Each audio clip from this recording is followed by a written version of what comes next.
Yo, yo, yo, we live on location. Me and D Miles still staying safe. We in Orlando chilling. This one we coming to the big dog. We coming and we got the monster in the building from Harlem, straight out of New York, UK's finest. All-star legend in the league. And now he a big-time boss beyond basketball, owning so much stuff after it. It don't make no sense, man. This is big for us. If y'all don't know, y'all need to learn. We got Jamal, Monster, Mashburn in the building with us, y'all. Straight out of in Legend. Miami, coming to us from Miami, Florida. What it do, big dog? It is. That's awesome. First off, man, you one of our favorite players. Just watching your whole career, it's big for us to have you on here, so thank you. Brought to you by Thigh Stop. First question we ask everybody is, when you first got to the league, who was the first person to bust your ass? Oh, wow. The first person, I got in the league in 1993. I was drafted by the Mavericks, 4th overall, and we were horrible. So we won like I think 13 games my first year. And I can remember my first exhibition game was against the Clippers when they had Mark Aguirre and Dominique Wilkins at the forward spots. And that was the first time that I realized that I could play in the league. But I think the first person that got me was, I think it was Charles Barkley. He got me. And I didn't expect much, you know what I mean? But a lot of people don't realize that if you took Michael Jordan out of the league, Charles Barkley might have been the best player in the league at that particular time. And so a lot of people forget about Charles and see him on TV and everything like that. But, he was a beast. I mean, he can run for days, not run for days, but he was very athletic, agile, could handle the ball, 6'4", 6'5", powerful. And he used to joke with me all the time. And when he would guard me and stuff like that, he would tell me to stop dribbling the ball because he didn't like forwards handling the ball like that. So I would say Charles Barkley was the guy that gave me the business and made me reevaluate my position in the league. And then also he was the only guy. There's only 3 guys that I've gotten autographs from. That's Charles Barkley, Allen Iverson, and Akeem Olajuwon. So those are my good group right there. We got to the league, you was older in the league, but I used to look forward to our matchups with you because I knew you was a great scorer and I knew I was good at defense and I wanted to just disrupt all the great scores, you know what I'm saying, coming into the league. But you, one thing that I loved about you and your game is like your pace, like from college and everything, like nobody can speed you up. You can't slow you down. Like you always play offense. You always played at your own pace.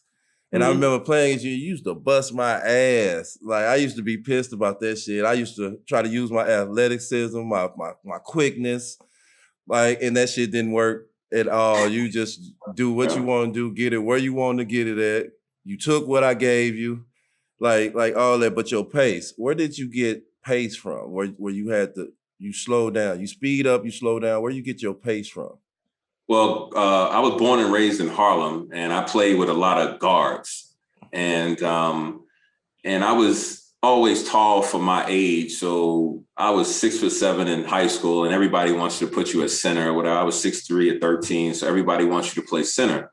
So I started to handle the ball because a lot of the guards in New York City didn't pass the ball. Yeah. They would dribble, they couldn't shoot. So I decided that, you know what, I'm gonna rebound the ball and bring it up myself. And that's where it started for me. And then instead of rebounding the ball just to go and make a play, I started to run the offense from there. So I started to develop pace and being able to manipulate the ball at an early age, and started to use, I never considered myself a great defender, but I also considered myself a good defender because I was a very good offensive player, and I think very good offensive players can be naturally good defenders because you know where to anticipate at, you know where things are going to happen and the different angles and stuff. So for me, you've seen it all before. Yeah, you done seen it all. So for me, it was a combination of pace, but also being able to get you on my body rather quickly. Mm-hmm.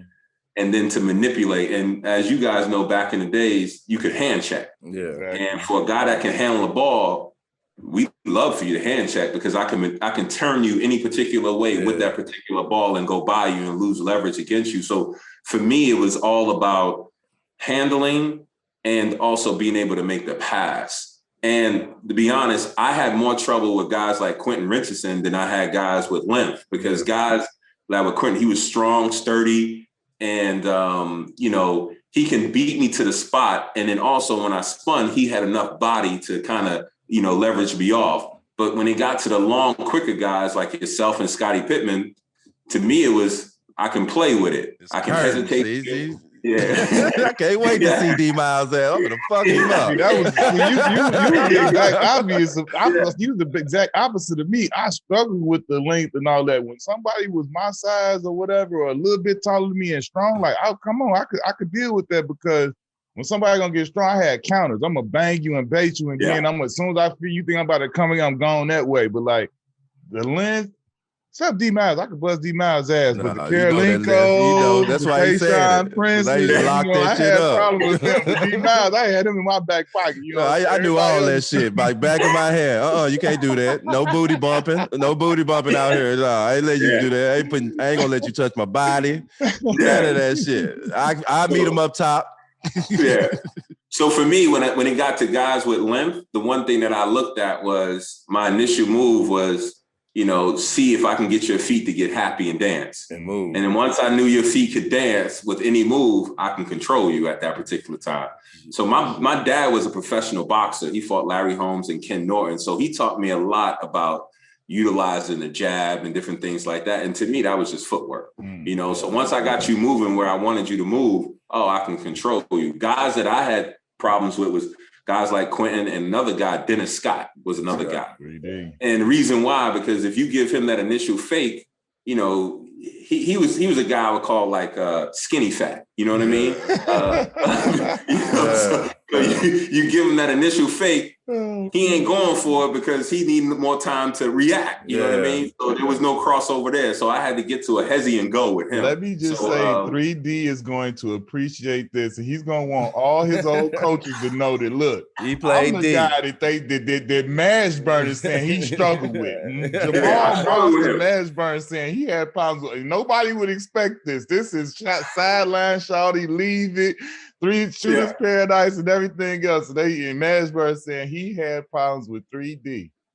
Dennis Scott and Glenn Robinson were probably my toughest. Big dog. Big dog. Big dog was and I played him in the playoffs, and he was one of those guys, 1-2 dribble, and he can rise on it. And his shot and high art. He used to fuck me up too. He's giving that business. I don't think he gets enough props for what he was able to deliver and put in the NBA. Even as a college basketball player at Purdue. Best ever. I love that you are saying all of these things because literally we just had him on here the other day, and we just told him that exact same thing. That these young, and that's the same for you though. These young boys, they not informed enough about y'all boys and how y'all really brought it, and how y'all really paved the way and made way for them. Like, especially when you look at like you, Big Dog. I tell D Miles all the time, like I got two boys. I feel like they both gonna be somewhere between 6'5", 6'7", I hope 6'8". But I'm telling you, like D Miles, you heard me say this. I show him Big Dog, I show him Melo, I show him KD, I show him you, I show him Mark Aguirre, and then I show him MJ. But like these is the people, and then I show him Sharif, because Sharif, people don't know that Sharif Abdul-Rahim was my favorite player. That's why I wore number 3 and everything. He was my favorite. I went and saw him play when he was at Cal. They played University of Illinois, United Center. I got to see him play. I was done. I was like, this dude, I was like you, I played the 4 in high school and kind of in college, but when I got to the league, I had to play the wing. Yeah. But Sharif was it for me. These is the dudes when I'm sitting there and I'm going on YouTube with my little dudes, I'm trying to show them. Like y'all boys, because y'all to me, they're gonna be somewhere around y'all size, and it don't matter. You know what I'm saying? Like you say, I feel like they need to see that and try and get that in them, just so whenever they get that height and they get to play that position, they've been seeing it for long enough that they could try and emulate it. Yeah, I'm a big believer that you know, the way I kind of, and why I went to University of Kentucky was because of Rick Pitino, because he was the one that really taught the game from the perspective of, it's not a position, you're a basketball player. Mm-hmm. You should be comfortable in every aspect of the game. And that's how I looked at it. We should be able to handle. This should not be a place on the court where I throw you the ball where you can't operate. Right. You know, and so that's always I looked at it. And you know, in today's game, I mean, it's about versatility at the end of the day. And I think that's how basketball should have been played, which should be positionless. Because when I was younger and played pickup, it wasn't nobody talking about you. 4 or 5. Maybe height. That's it. But like, if they see you got a big man over there, be like, oh shit, let me get big dude because I need somebody to go at the big dude. But it's changed, you know, and I actually like the way basketball is played now. It's a lot more freedom for skill and different things like that. I was much more into the skill part of it, but I played in an era also where, you know, it was jail basketball too. You know what I mean? Schools in the 80s, you know what I mean? You had to jump off 2 feet. It wasn't no one. Jump off one, you might not be all right. You got to protect your landing now. You got to exactly. And it was a 7-footer there every time you got there. Every time you got to the rim, it was somebody 7. And the 4-man 6'10", 6'11". Average, like 6'10", 6'11", power forward, 7-something center. That was how it went. 2 big boys out there. Yeah. Yeah, when I was going through it, you couldn't cross the lane without getting hit. Yeah. You know, they didn't allow you to cross that lane. You got to check your own through.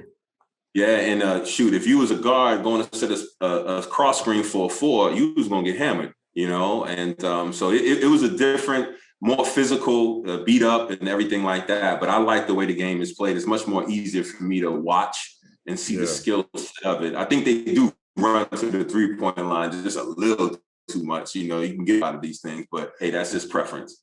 So did Pitino make it like, you came in averaging a dub in college, like, so he made that transition coming in, like just so easy for you. Yeah, he. One thing I would say about Coach Pitino, he was the type that, since he was from New York City, he understood me in a way, and he was able to talk to me in a way, and I was able to communicate with him in a way that most people who aren't from these big cities kind of struggle with. You know, they mostly. They don't hear the message; they hear the tone of the message. You know, so Coach Pitino gave me the freedom to go back and forth. Kids these days. Yeah. So the first thing for Coach Pitino, what he wanted to do for me was to get me in shape. That's his baseline. Let me get you in the best possible shape, because if you ain't in shape, you're not going to be able to be effective. Yeah. So that was how he started. My first 8 weeks in school at the University of Kentucky, I thought I was on the track team, man. We ran so many 800s and 440s and 220s that we didn't even pick up a ball. And then his other thing was, you in shape now, but I got to get you in basketball shape. You know, and that's a whole nother level of stopping going and be able to take that bump. But Coach Pitino for me was, he had this thing that I loved where we basically practiced twice a day. And he had this thing called individual instruction. And it was like an hour, and he would conduct them. It'd be 3 guys in the session, and he would go over everything in basketball. So you have a point guard posting up to a center shooting threes, in and outs, crossovers, cones, and all that. So he started a lot of that stuff when he was at Providence before me.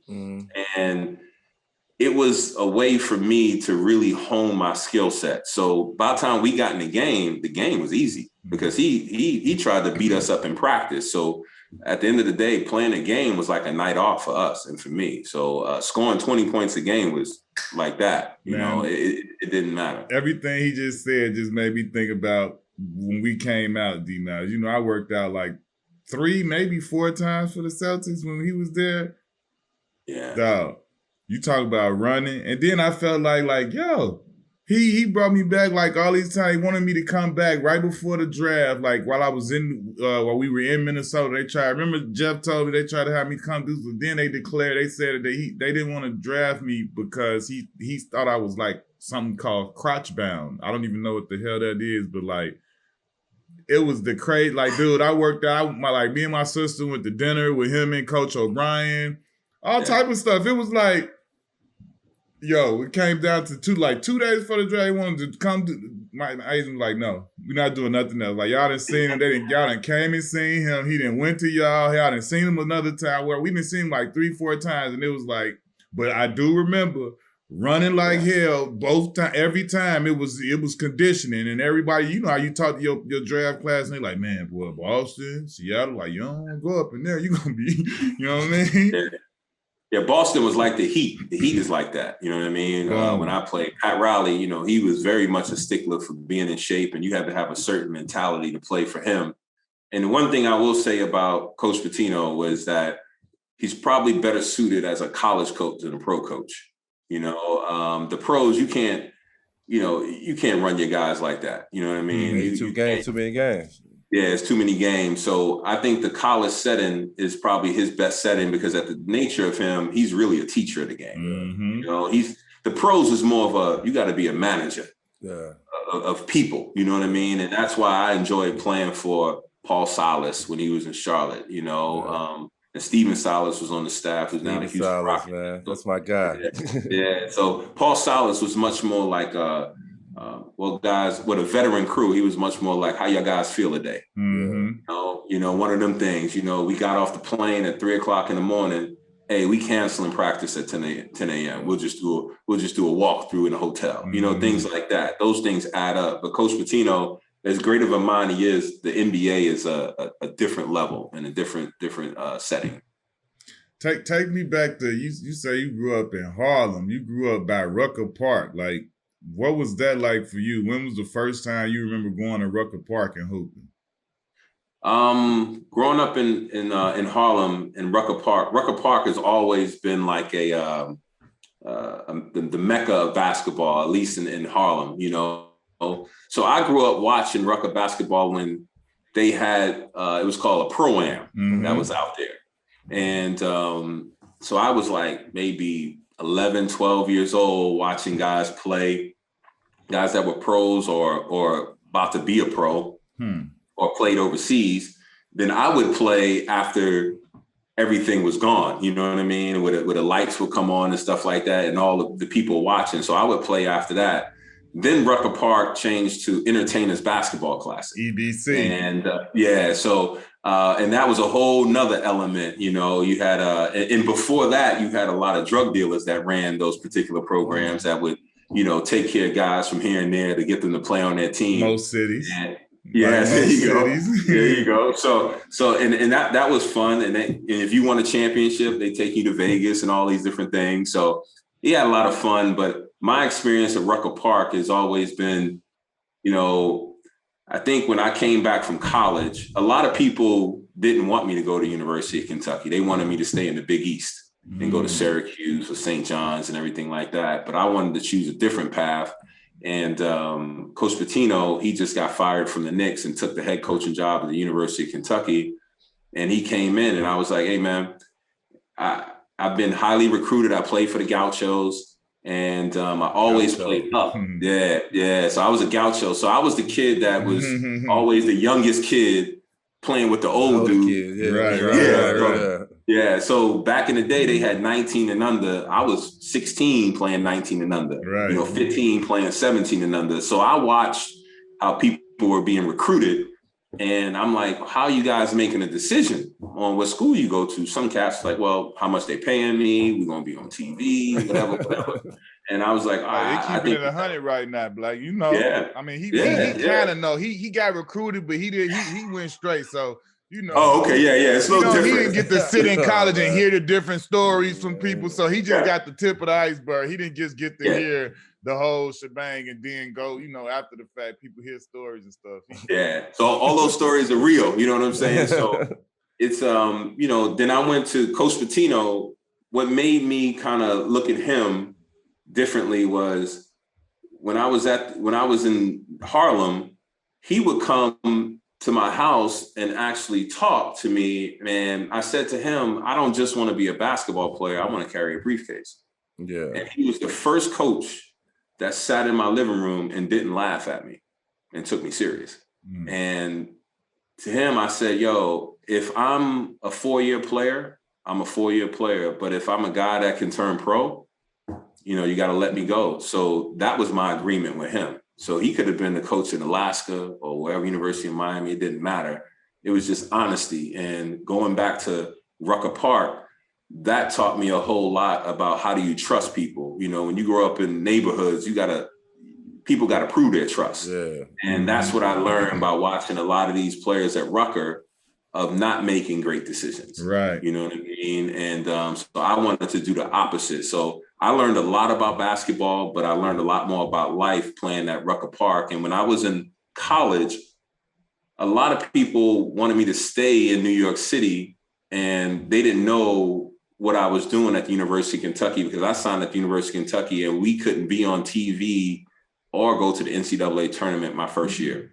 So people kind of lost track of me a little bit. And I came back to Rucker Park and I think I scored like 40 points or something like that. And I stopped playing. And the reason I stopped playing, because as you know, both of you guys know, in certain neighborhoods, when you get too good at something, people want to start to hurt you. Right. You know what I mean? Yeah. So, you know, they get jealous of certain things and they want to play you one-on-one. They got these big bets and stuff like that to play one-on-one. I used to tell people, like when I used to play in the projects, I used to tone down my game to keep the game going, keep the game close, to keep the violent guys around me happy. You know what I'm saying? So it won't be no beef or no fighting, or they have hope of winning.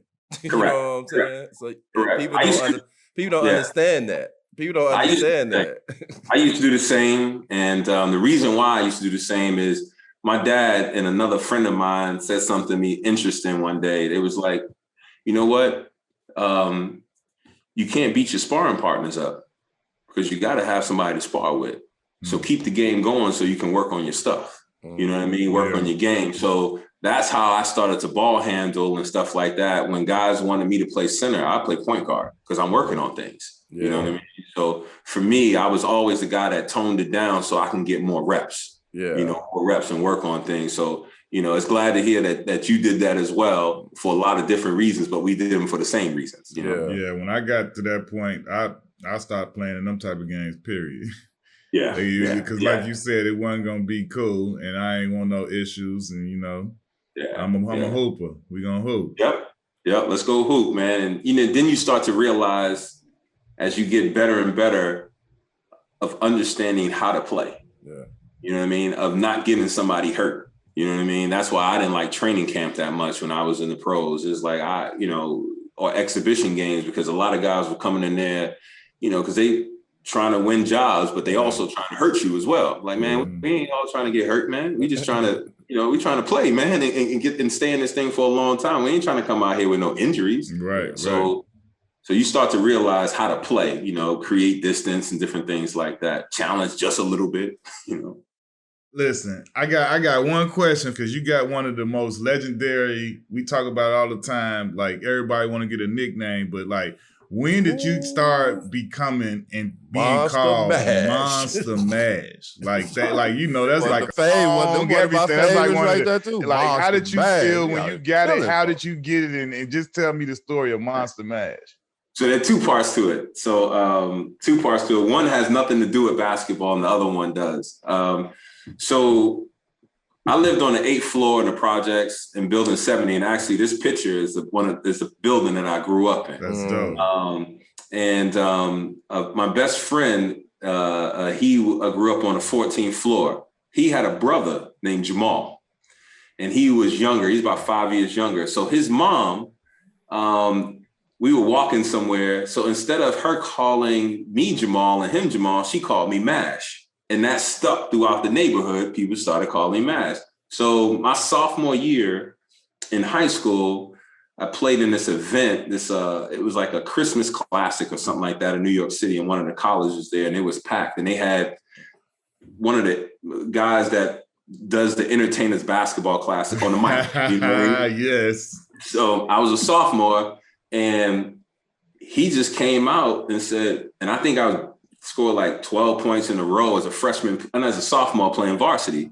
And he was like, Monster Mash on the microphone. I didn't think anything of it.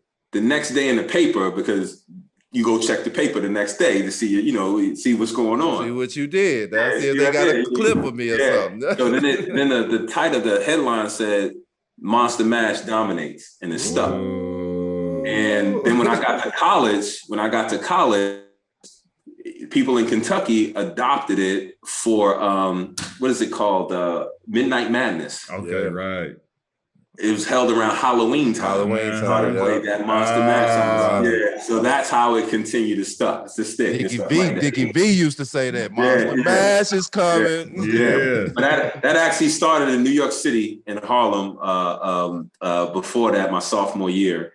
And then it kind of just took hold or whatever and stuff like that. So it was definitely, I always tell people, you can't give yourself a nickname. Somebody else got to bestow it on you. You know what I mean? Straight up. Oh, that's definitely one of the special ones, man. That's definitely one of the dopest ones, man.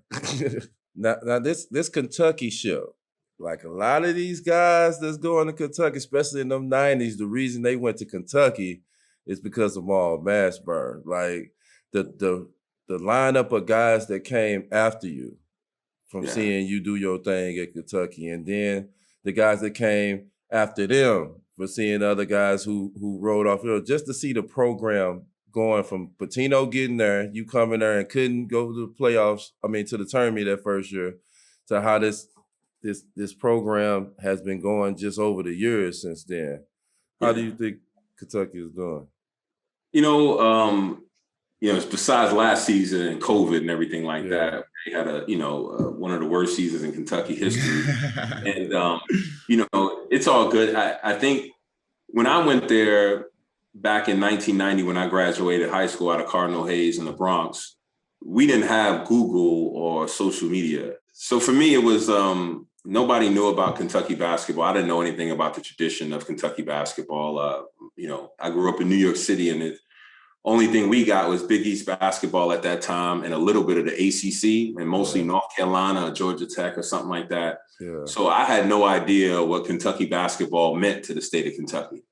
I saw it as an opportunity to start as a freshman. That's how I looked at it, and I saw a guy who was a professional coach for the New York Knicks. And if I wanted to be a professional, I thought I should be coached by somebody who coached in the pros. Yeah. So I saw opportunity, and they were like, well, we can't make the NCAA tournament our first year because we're on probation. I'm like, what that mean? It's all good. I'm trying to get to be a professional basketball player. That was my ultimate goal. And I felt like if I was going to be a professional basketball player and I can get as good as I can get and fulfill my potential, we're going to be in the NCAA tournament, So I looked at it as just opportunity. And then when momentum started to pick up after that, it was a Christian Laettner shot that we lost to in the Spectrum. And people consider that as one of the best games in college basketball history. That's when it started to snowball, and then the following year, my junior year, we went to the Final Four and lost to the Fab Five and in New Orleans. So for me, it was like a launching pad for me to see how good I can get. And it was all because I wanted to be a professional basketball player, and I looked at this just as an opportunity. I didn't look at it as, I want to go to North Carolina or play for that tradition. No, I looked at it as, I can go here and get minutes early and fulfill my dream. So it just happened to be. And then he started to recruit guys like Antoine Walker, Walter McCarty, and all those guys. And then it started to snowball from there. Take me back to that. Turn both of those runs. First, when, like you said, when Christian Laettner, because I, like everybody else, hated Christian Laettner and was so mad that he made that damn shot. And you already know we all was Mashburn fans anyway, so it was like, but just take me back for you, like going through that, like, you know what I'm saying, y'all making this big run in the tournament and it ended like that in that fashion. Like you said, one of the best games ever played. Just take me back to being in that moment. Yes. So that moment was you probably realize this, you guys probably realize this, and I hope some of your listeners do, or we can enlighten them. Duke basketball at that time was comparable to Chicago Bulls, the way they traveled, you know, and the fanfare behind them. They were almost like the darlings of the. Yeah, it was in every store. You can buy everything, everywhere. everything. And also a good friend of mine, we grew up together on the circuit, was Grant Hill. So I knew Grant since I was 13 years old, and we played against each other in AAU basketball. So we already had a relationship. And then also Bobby Hurley's from Jersey. Right. So Bobby Hurley played against, he was with the club called the Road Runners out of Jersey, and I played for the Gauchos. Yeah, so we played against both of them. Al Harrington played for the Road Runners. There you go. Yeah. There you go. So that was a big Jersey club. And also he went to St. Anthony's as well, and we played against them in high school. So I knew some of those guys, but didn't know Christian Laettner at all.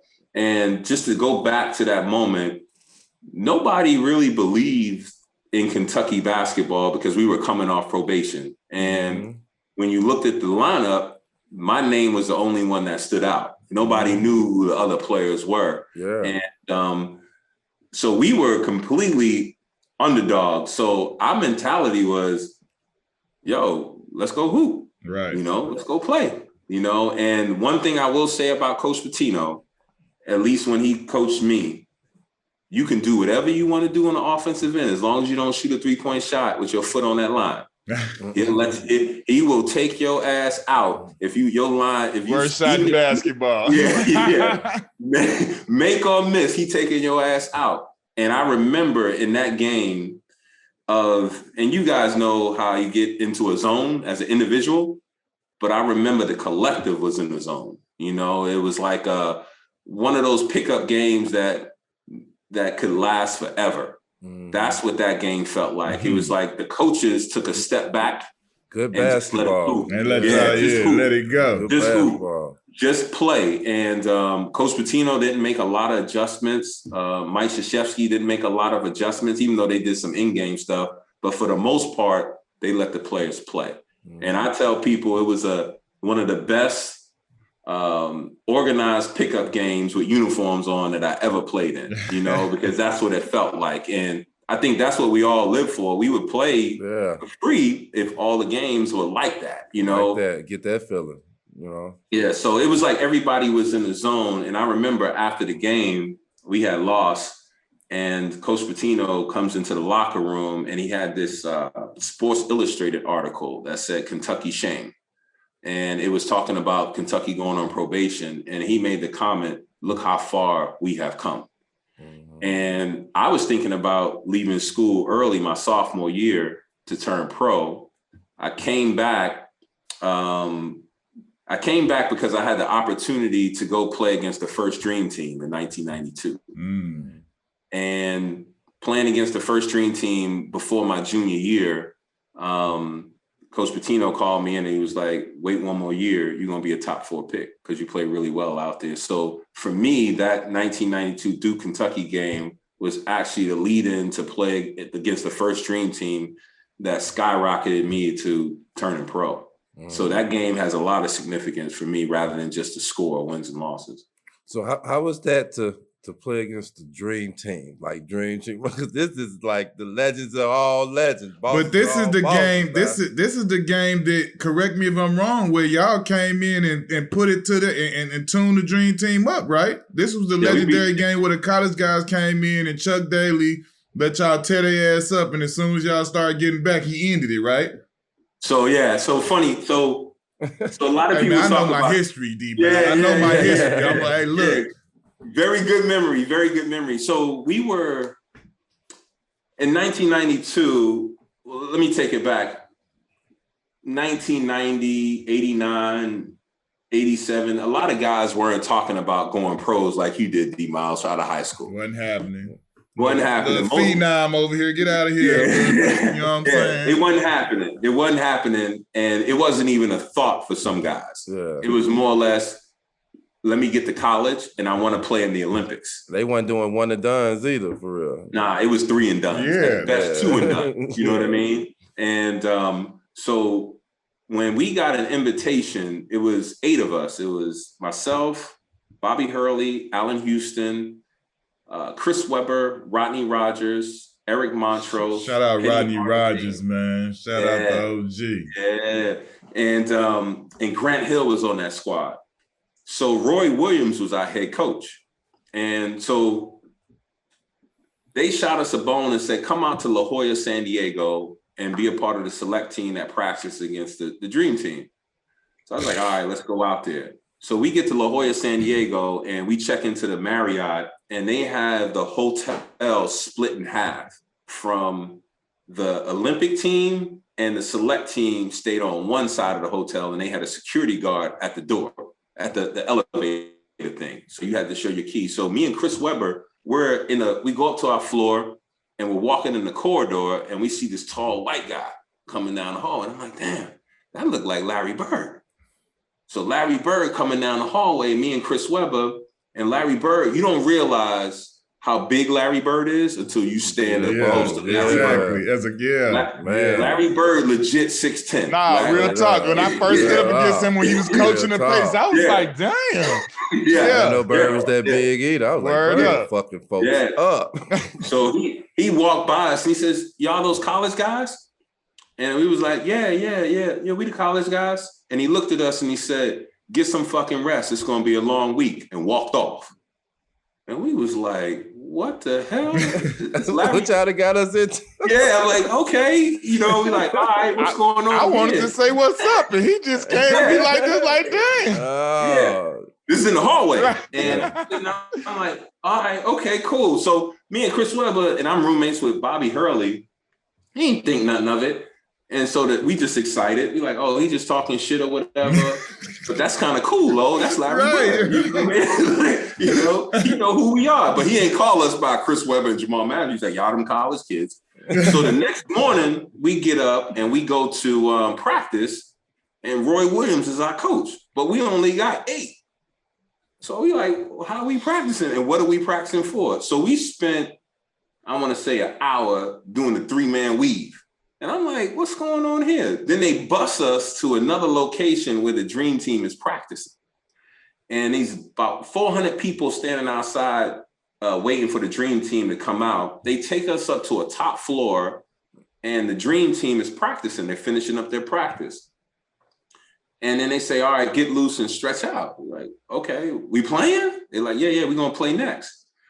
So we already kind of like feel a certain way. We feel a certain way. We like, this some bullshit.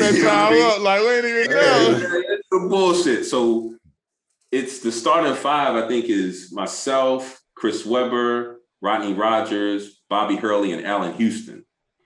And no, Penny Hardaway started too. I forgot who the 5 was. So we get out the gates, like the first 15 minutes, we kicking their ass. We running them all out. Bobby Hurley in the lane, killing John Stockton. So they stopped the game and turned off the score. I think we were up like 72, 66 or something, 64, something like that. They just stopped the game. So we like, all right, was this halftime or some shit?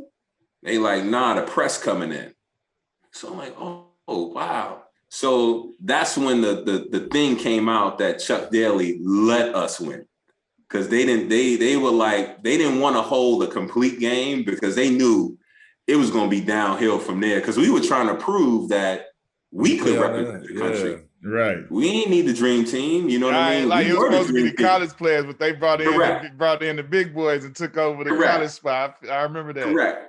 So we lit their ass up, and then something happened. We're sitting there, and we get back to the hotel. Rodney Rogers says something it's a group of them. It's Larry Bird, Magic Johnson, and everybody's shooting the shit. And Rodney Rogers said, hey, Larry, you ain't hit a jumper since 84. Magic heard that shit. And we ain't think nothing of it. The next day we came in, and I never seen this. And this one I was like, this is a different breed. Magic Johnson fed Larry Bird the ball probably about 8 times in a row down court.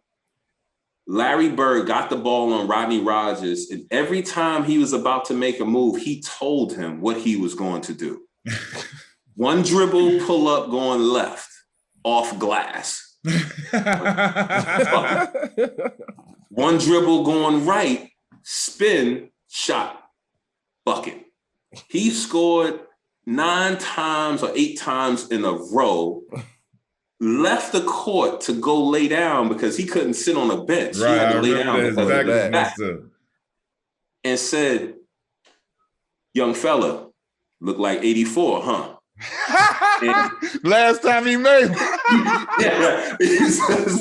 So I'm sitting there and I'm like, wow. I said, so that's they kicked our ass for the rest of the week. And it said the rest of the week, guys. They ain't play with you. Nah, they ain't play with us the rest of the week. And we also got a chance to hang with them off the court and started to realize what the NBA lifestyle and Michael Jordan staying up to 5 a.m. That dude would stay up to 5 a.m, play cards, go play golf, practice, then go back and play golf again. And it's like that man never got tired. But the significance of that to me was that now I knew I could play in the pros. You know, it was that extra boost, like, okay, you know what, I can do this. Yeah, you see, you can level out your game, see where your game is. And see where it fit in at, you know what I mean? And see how much I had to work on. So to me, that was the catalyst for me turning pro. And after I came out of that, they were like, you're going to be no less than the 4th pick overall. And Chris Webber went first, I believe.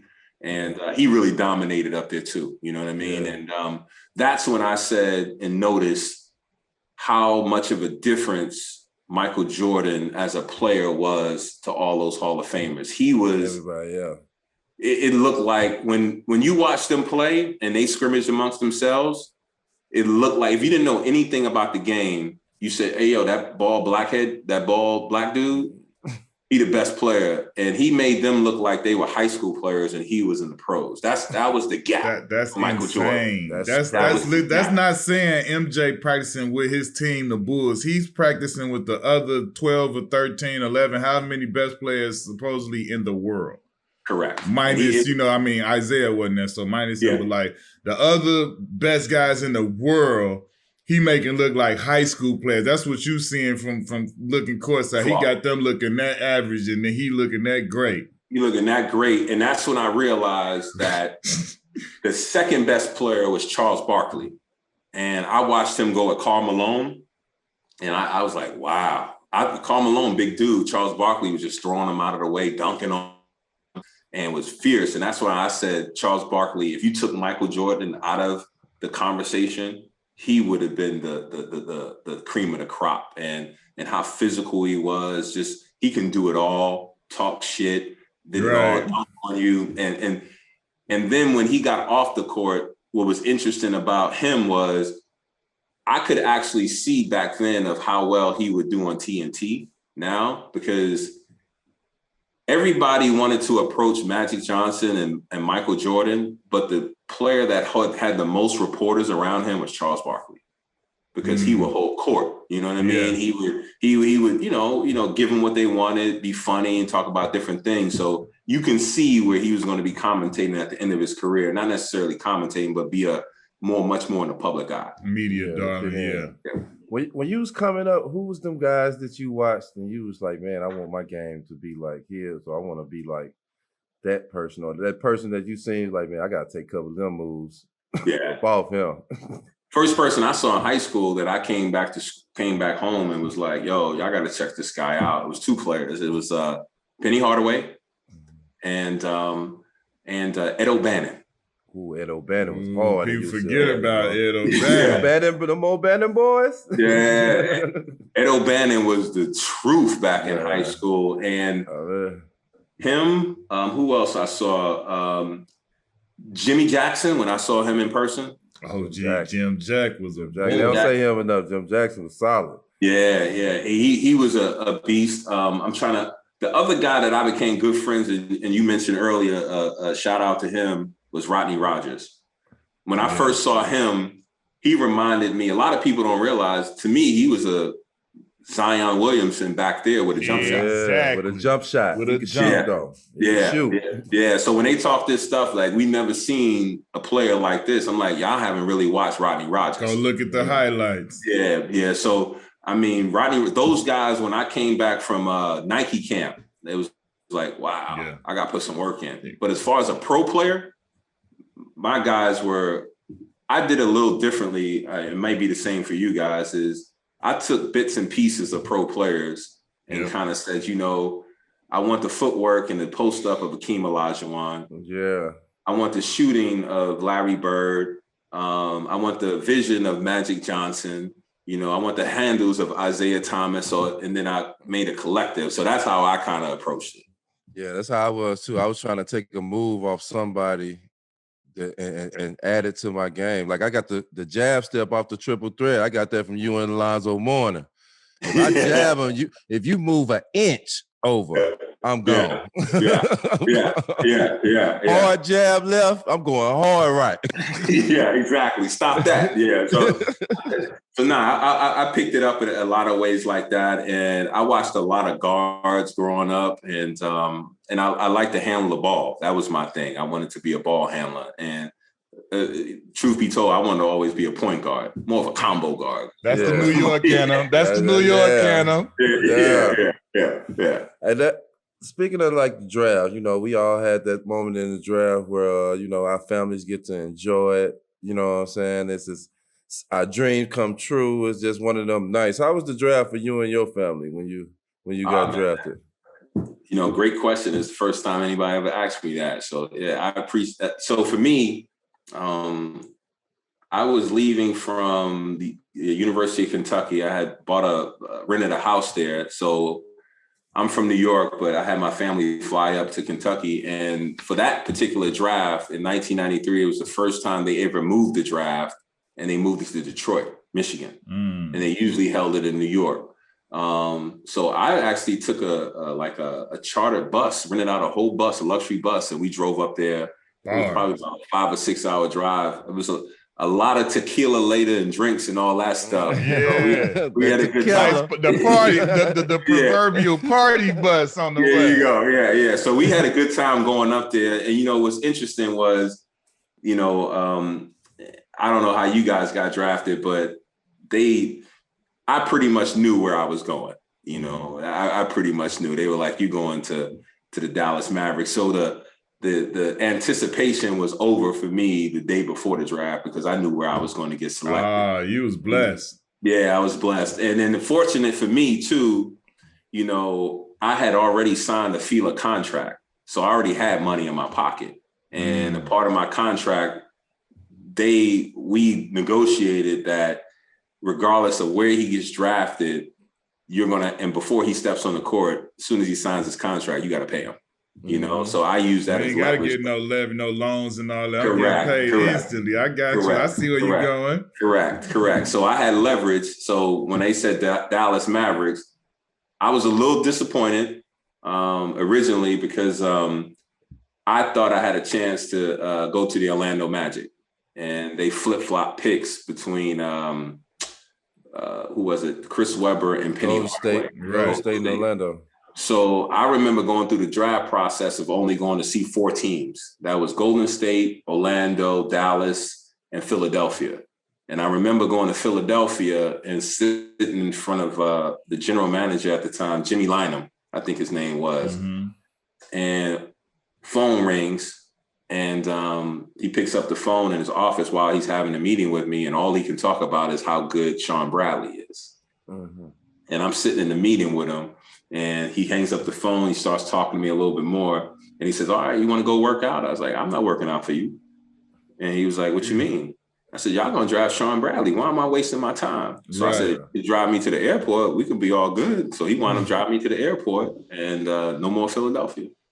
So you saying if it wasn't for the swap, or maybe, I don't know how that went down, because sometimes they pick players for other teams. Yeah. And that's what I think happened with Orlando picking Penny. So if it wasn't for that situation, you could have been Number 2 overall to Orlando, in history a little bit different, huh? A little bit different, because I went to my workout in Orlando, and at the time the head coach was Matty Gukas, and he had gotten fired right before the draft or something like that.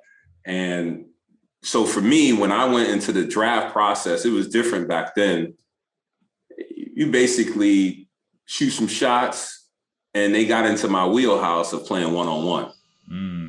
So I play one-on-one, and I'm a one-on-one player. You know what I mean? Right. That's my thing. You know what I mean? So 1-on-1, 2-on-2, 3-on-3. I'm going to do what I do, and you look good in that. Yeah. So that's where I thought I had an advantage, but they made the right selection with Penny Hardaway. I mean, obviously, they fit well together. Yeah, and I met Penny before he had a bullet in his foot, and he was still jumping up. I mean, Penny was a beast in high school. Whatever they saw in the pros, Penny Hardaway, they pull out the tape. Woo. Yeah, he was a monster. So how was it when you, like, all right, now you get to Dallas? First, before you even do that, how was it when you got to walk across that stage and shake David Stern's hand? You know, 'cause like all of us, that's our dream, and like not everybody that gets to the league has a chance to have that opportunity to go to, to be in the green room and have that moment. How was that for you? Because for a lot of us, it's like, that's a signature moment of where our life is changing for the better for the rest of our lives. Like, that's a moment. How was that for you? It was a great feeling, because I always watched the draft as a kid, you know what I mean, and watched the people put on the hat and everything like that. And I still got the hat to this day, the Dallas Mavericks, a green Dallas Maverick hat. So for me, it was an honor to shake David Stern's hand. Yes. And years later, he actually became a good friend before he passed. You know what I mean? He was a champion for me to be in ownership, and we actually looked at deals together, and I had an opportunity to be a part of the process to buy the Pelicans. I tell people I came in second, which is last, and the Vincent family got it. And David Stern was the person that championed me for it. Hey, Jamal, you need to look at this. So David was cool to me. David, cell phone number, call me anytime. So it was an honor for me. The only thing I didn't like was that they didn't tell me was, when you get drafted, you're not going to see your family for a couple hours, because you got to go. That threw us out. We got to take pictures, go through all the calls, talk to different medias, talk to the team. That's why they don't show you that part of the stadium before that, because they be like, that first pick get picked, and then you think he off kicking it the second round he's going on. He's still in the back going around the ring and doing stuff. Correct. So that I was like, what's this? Nobody alerted me to that. So I didn't get back out. So my family had to sit there until probably damn near the middle of the second round for me to come back out, and then had to leave at 7 a.m. on that first flight out to get to the city. So you never really got a chance to experience it the way people think you experience it, because then it turns into business. Right away. So that was the telltale sign for me was, man, I knew I was in the business, but now it's more than just playing basketball. Tell me this. I saw a thing where you were saying, like, when you were deciding to end it, you called David Stern and you wanted to meet with him, like, because you said you shook your hand with him on the way in, you wanted to do that on the way out. Like, what made you, because I mean, I don't know anybody else that I've talked to or heard of that said they wanted to do that. What made you want to be that type of person that wanted to go out before you retired? And I mean, obviously it's part of the relationship you developed with him, but tell me about how that went down. Yeah, so what's interesting is I didn't have a great relationship with the league. And we can speak candidly here. A lot of it is politics, how you get promoted and different things like that. There's certain people in certain spots for different reasons. And a lot of it is based on marketing. So my first mistake that I made entering into the league was I didn't go to the rookie transition program.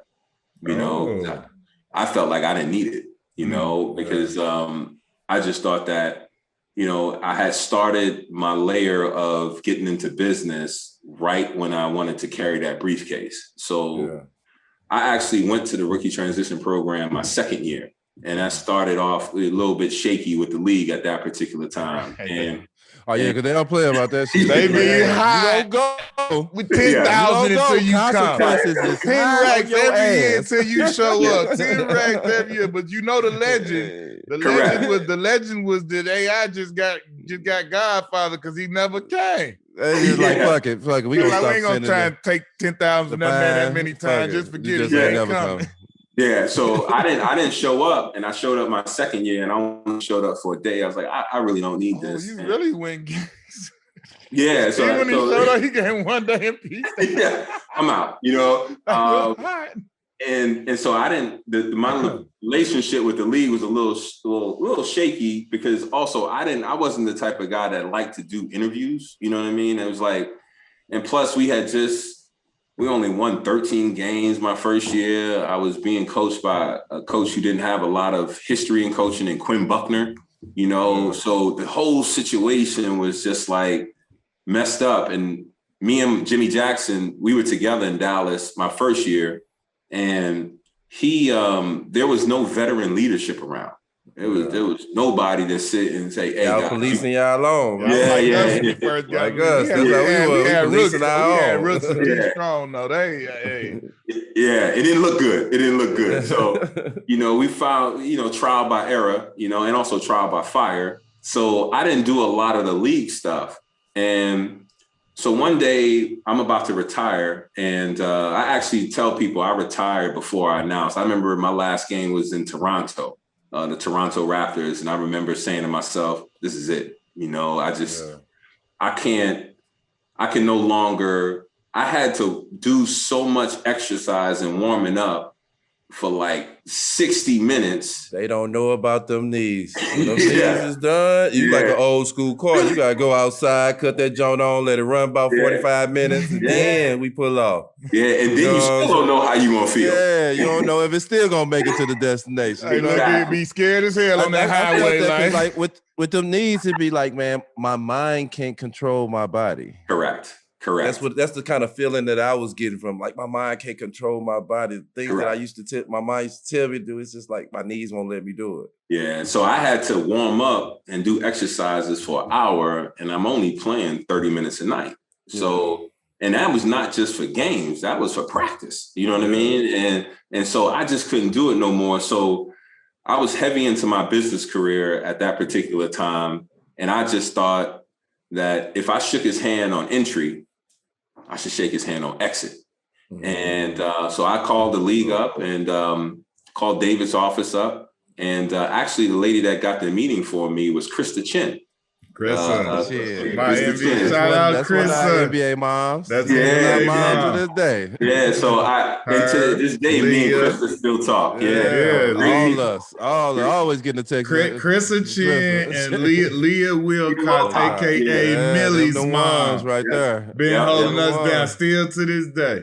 Yep. So Leah Wilcox and Krista Chin were a part of that. And they were like, and Leah, I've known Leah since high school. So Leah worked at NBA Entertainment in Secaucus, New Jersey. Yes, she's one of the real OGs. Yeah. So she knew me because I played with one of her cousins at Cardinal Hayes. And so she knew me at a young age. And so she always used to hit me to certain stuff. Hey, Jamal, you might need to do this one. That's what she's doing for us right now to this day. She is the best. She's still to this day doing that for everybody around the league, but I just can speak for us in particular. She always call and grab us by the neck and say, hey, this is what's this. And it's always what it is, too. Yeah. Because she's in the know. She know. And so she was like, I think you may want to share a lot of the business stuff that you're doing with David Stern as you're exiting. And then my response to Leah was, I don't need their help. And she was like, Jamal, trust me. Look, Jamal, I know she's doing it in her New York accent. Just trust me. So she set up the meeting, and the deputy commissioner at the time was Russ Granick. And Russ became a good friend too. And he,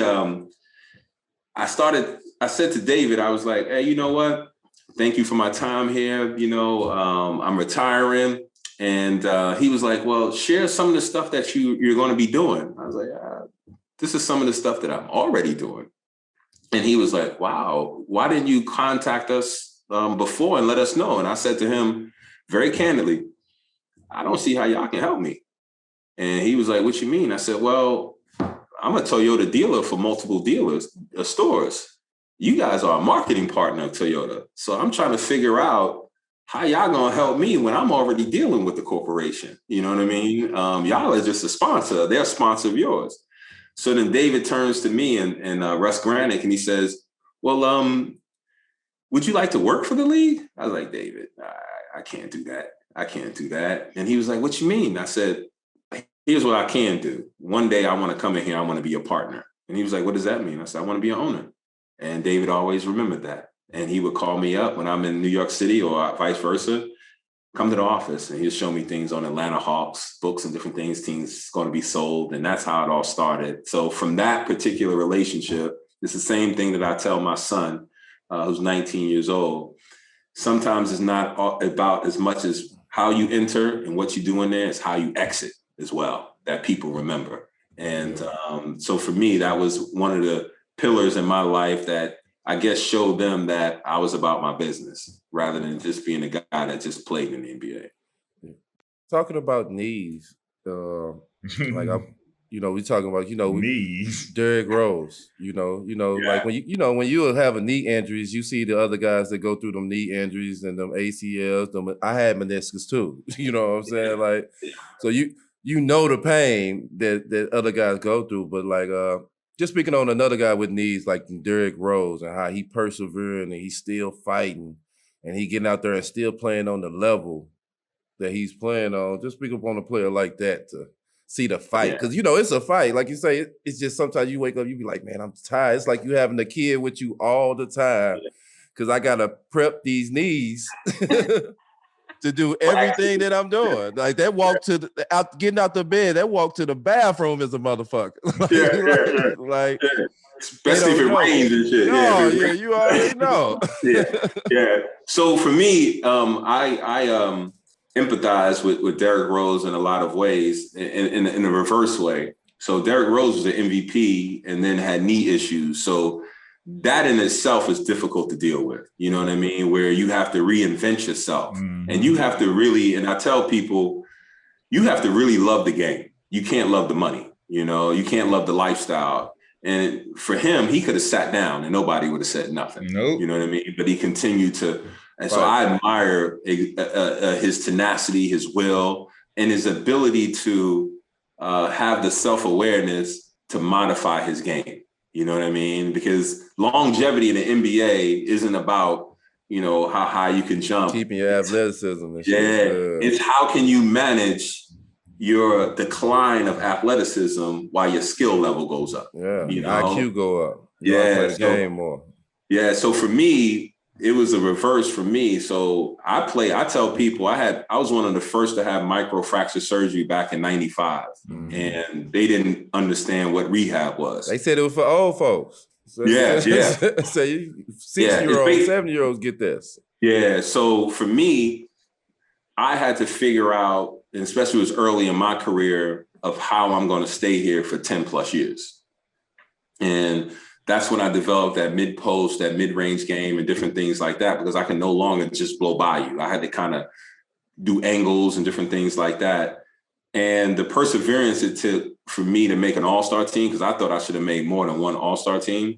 And I'm proud of the fact that I was able to make it on one leg, basically, and when I got to Miami, that's when I first got introduced to anti-inflammatories. And those are those Voltaren 100s. You know what I mean? The little small pill that when you take that thing, they take away. Small pill, but the jug that motherfucker come in, big as hell.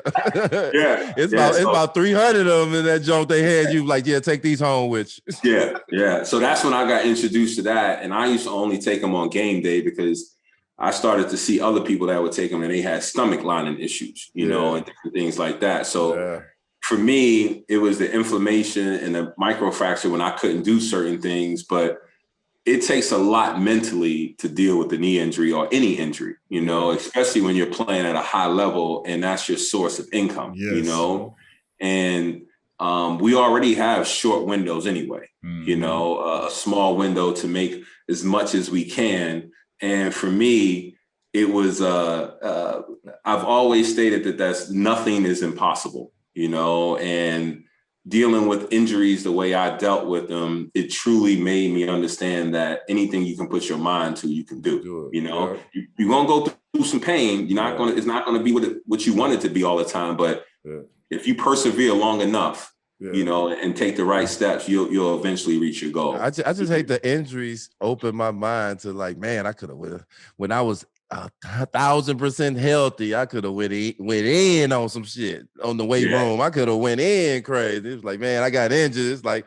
I got to catch back up. You know what I'm saying?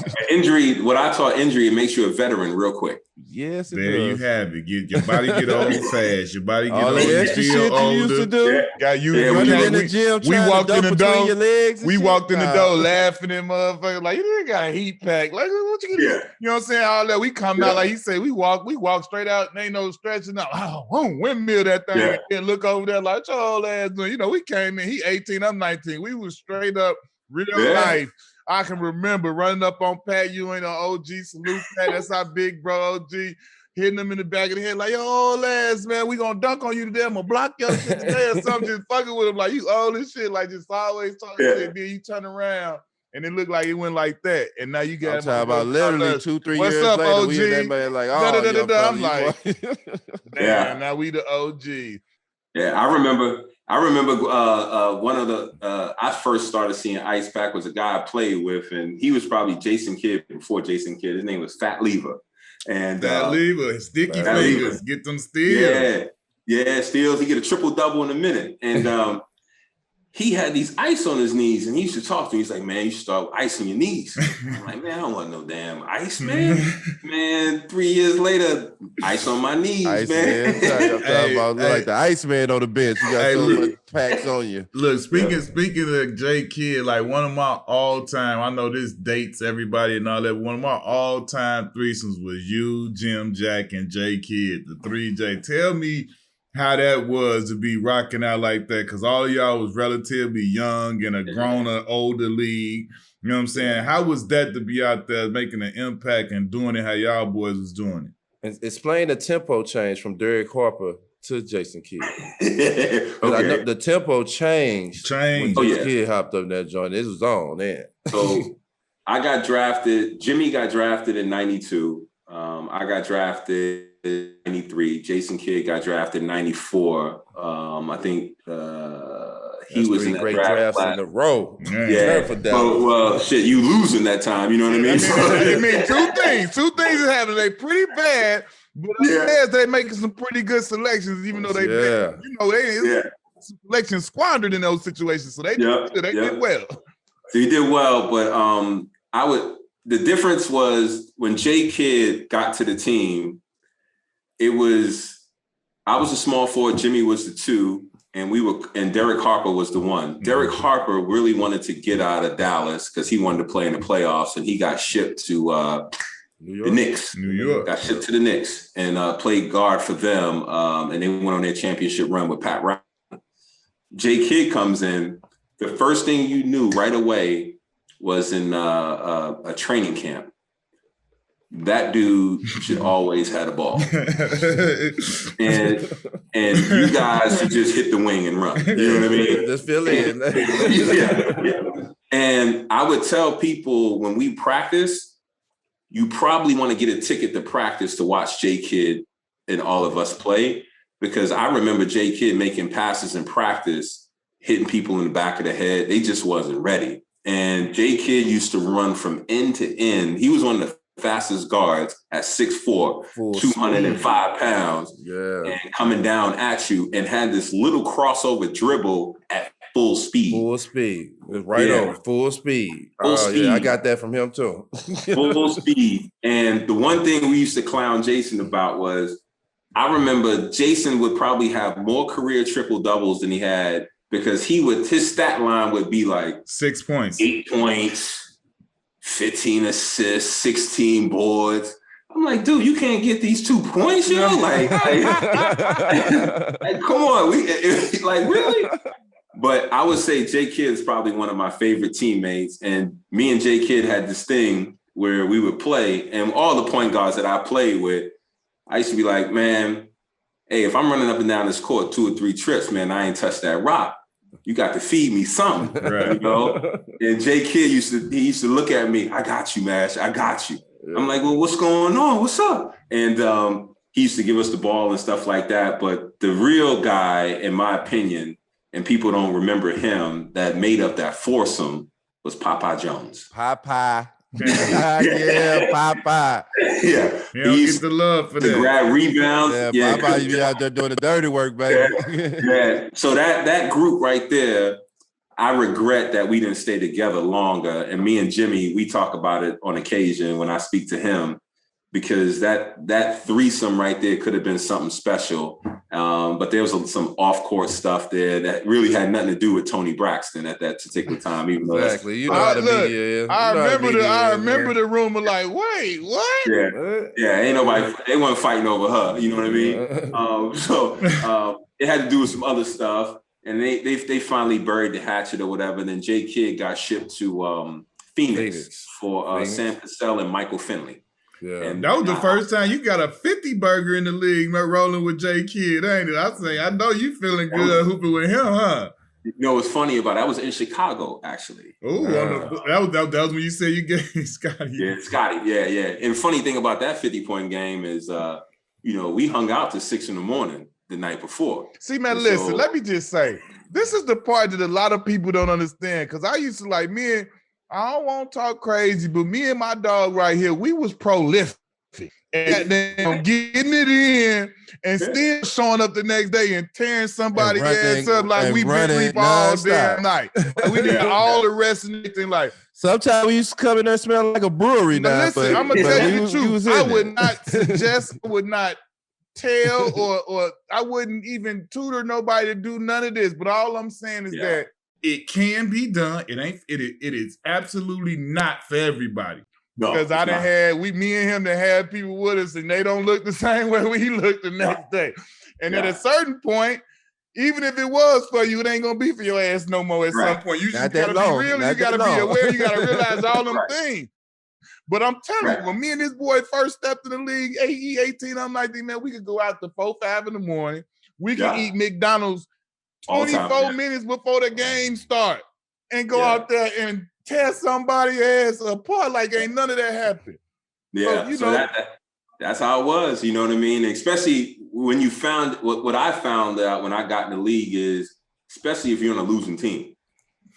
Oh yeah, it's going out. Whole lot of going out. Well, we talking about it by the beginning of the fourth. We talking about what we gonna eat. What's today?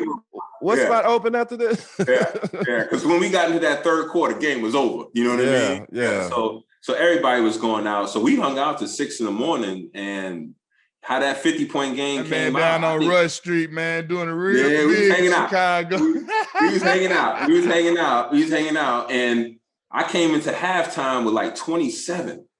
And Jimmy Jackson comes up to me, and Dick Motta was the coach. And Dick Motta, one of the coolest people you would ever meet, and one of the great offensive minds. He was like 33-50. He ain't care nothing about winning the game. He said 33-50. That's gangster.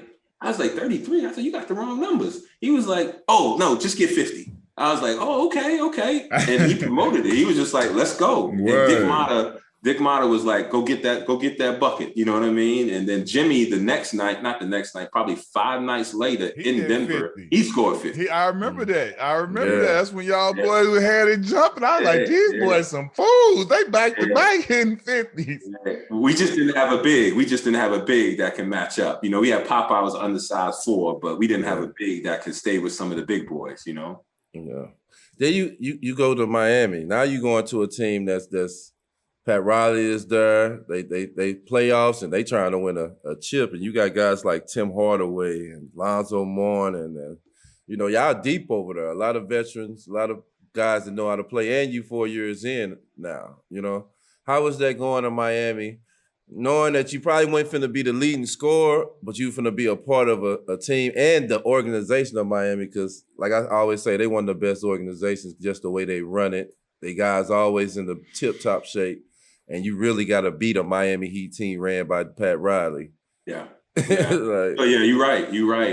So Dan Marley too. My bad. Thunder Dan. Dan in that jump. Yeah. PJ Brown and all those guys. Sean Leonard. Yeah, all those guys. Sean Leonard bust Q ass when he first got bust his ass. I knew he was about to say that. That's all right. Sean Leonard. That's all right.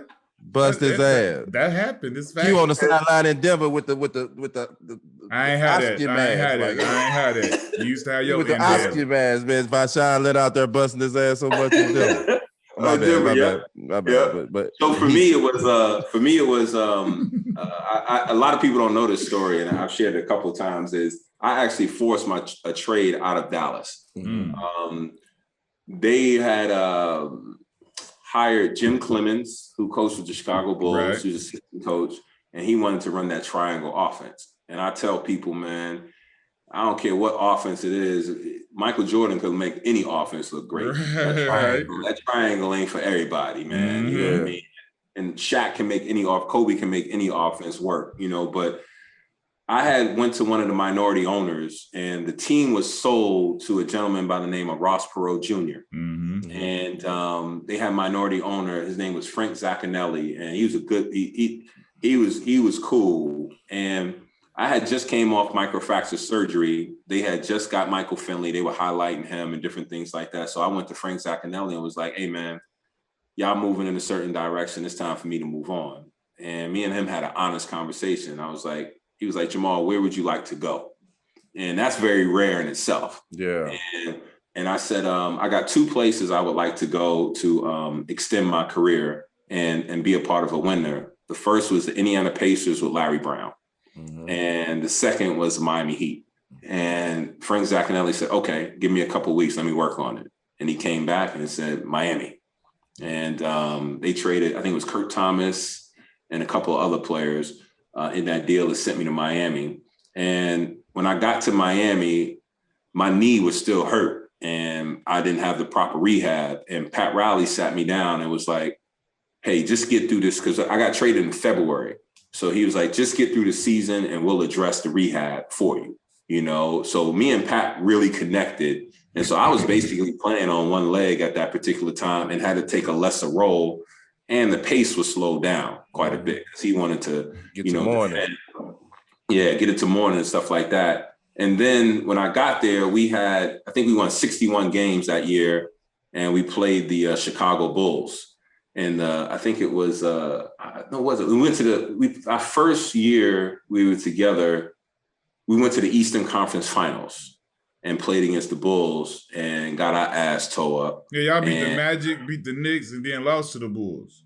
Correct. And playing against the Bulls, it just wasn't,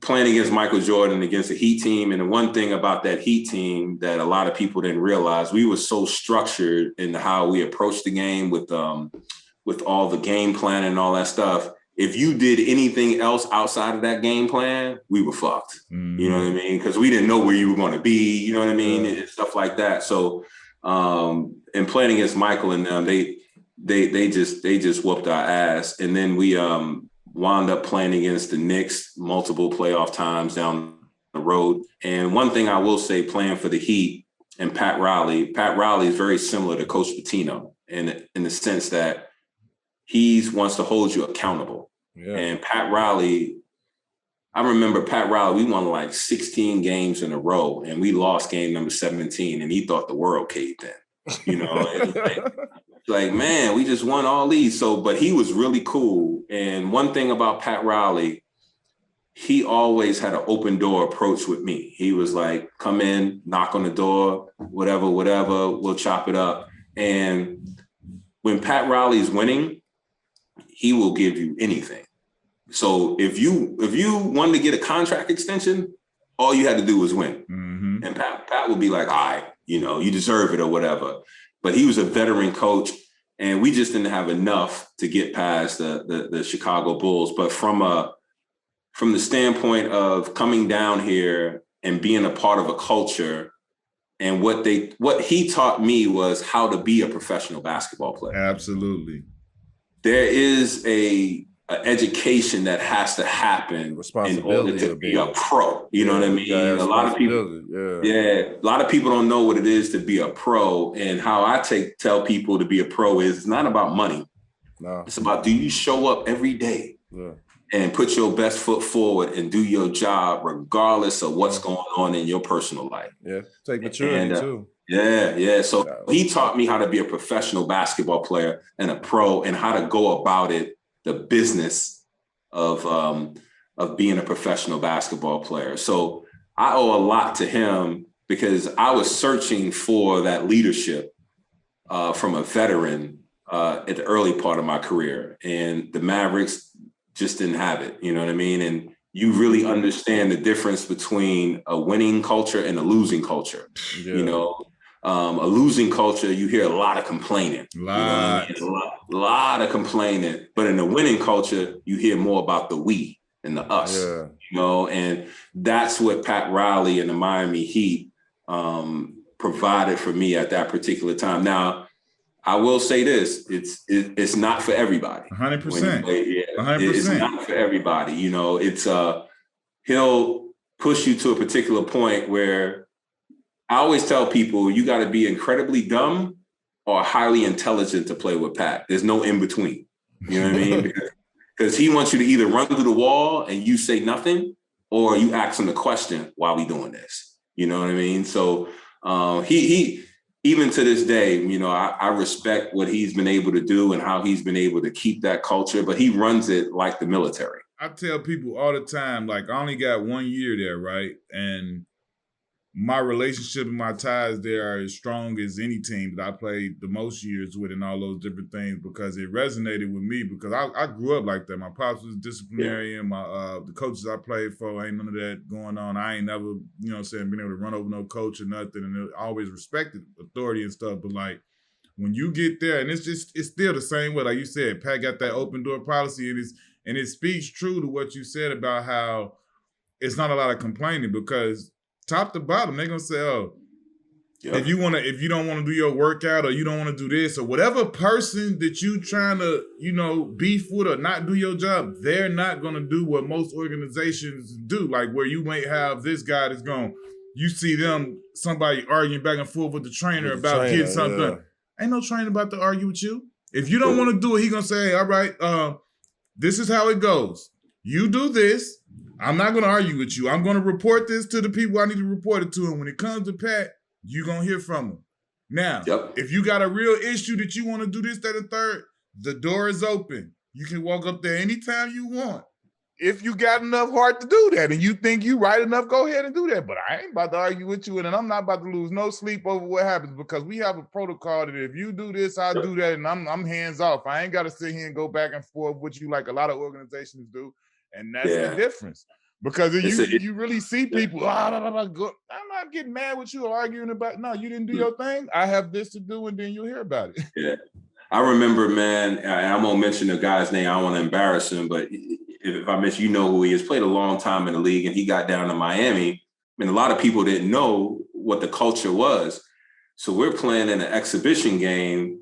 And, you know, in an exhibition game, you know, people, if you losing, sometimes people are chattering on the sideline or whatever, you know what I mean? And Pat take this shit serious, man, the exhibition or not. We winning. It ain't about, you know, preseason, regular season, about winning. And the guy was chattering or whatever. He wasn't saying nothing at all or whatever. And, you know, you got assistant coaches that sit alongside and they hear it. Mm-hmm. Next morning we come in, you know, he had this thing where he used to sit everybody on the baseline next to the wall before practice. Whistle. And And then he had that blue card. You know what I'm talking about, Q? You know what I mean? The blue card. Bullet points. Look up bullet points. Make sure I'm on task. So he was like, hey, I heard he went through the whole game plan and everything like that. Last probably about 25 minutes. And at the end of his thing, he puts the thing back in his pocket. And he says, I heard you had a problem with me coaching last night. And the dude was like, no, I didn't say this. He said, you know what? How much you make? The guy didn't say that. He said, you make $250,000. I got that in the briefcase. You get out of here. Cut him on the spot. Do you hear me? I got that up in the office. Get up out of here.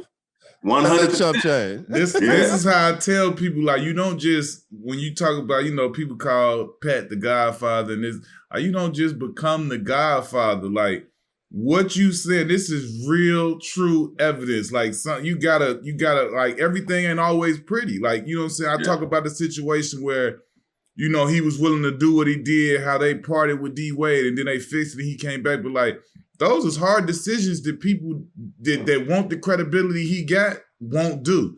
Everybody, you know how they say, everybody want to be a star, want to be the boss until it's time to do what you got to do. You know what I'm saying? Like, he did those things. You hear stories about Pat putting his head in the ice bucket and like he gonna drown himself to go crazy, or him going face to face with Shaq and willing to stand on what he's saying, because those things, those are earned, not given. You, like you said, you standing here telling us that story. You sat there and looked at him like, and you knew right then, like, that's gangster. Everybody in there knew, like, that's gangster. It was the example made that, people, that's something that you threaten. That's something that somebody threaten. They don't just flat out just do and it's done and you over have with. You around here with that type of energy. Yeah, and it's like when those type of examples are made, you stand on what you stand on, like, and you show that I am who I am. Like, that's why you become those people. That's why Pat is revered the way he is, and he's like a living legend the way he is, because he did those things. It's not like I just threatened or I talked about it and I said some of the craziest shit. No, I literally did some of the craziest things that people would be afraid to do.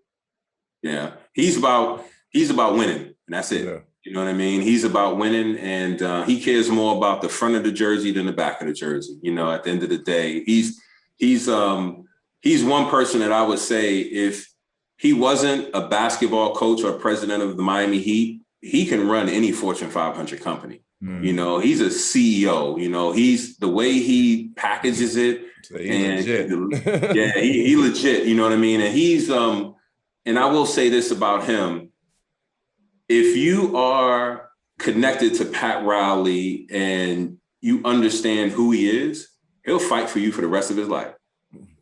Mm. He don't. If you a Heat guy, you a Heat guy. Right. You know what I mean? But if you on that fence, you gonna be on that fence. You know what I mean? You know what I mean? Right. And if you're on the other side of the fence, you a damn near enemy. You know what I mean? Yeah. So that's how he views it. His eyes is definitely on you. Yeah.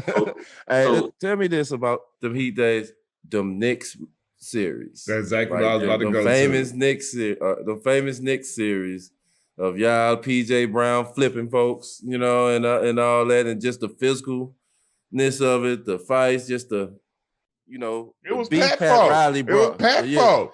Yeah, the beat Pat Riley brought to y'all. Like, how was them series? Like, tell us about them series. It was fun, man. They were fun, man. They were a lot of fun, but I tell you what, it was more football than basketball. You know what I mean? Because you had Anthony Mason.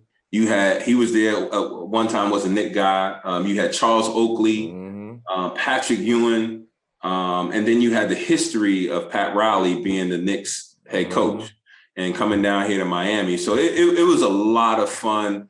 The one interesting thing is you realize how big Knick basketball is, because they probably had more fans coming down to South Beach than we had fans in the Heat Arena. And I tell people, down here in Miami, this is the sixth borough of New York. At the end of the day, you got a lot of people. New Yorkers in Miami and Florida. Yeah, a lot of New Yorkers. Florida, yeah. So it was a lot of fun.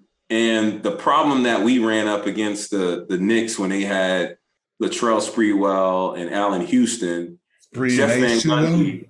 Yes, Jeff Van Gundy did a great job where he realized that we were going to be locked in on all your plays. We knew all your plays. You know what I mean? We practiced that.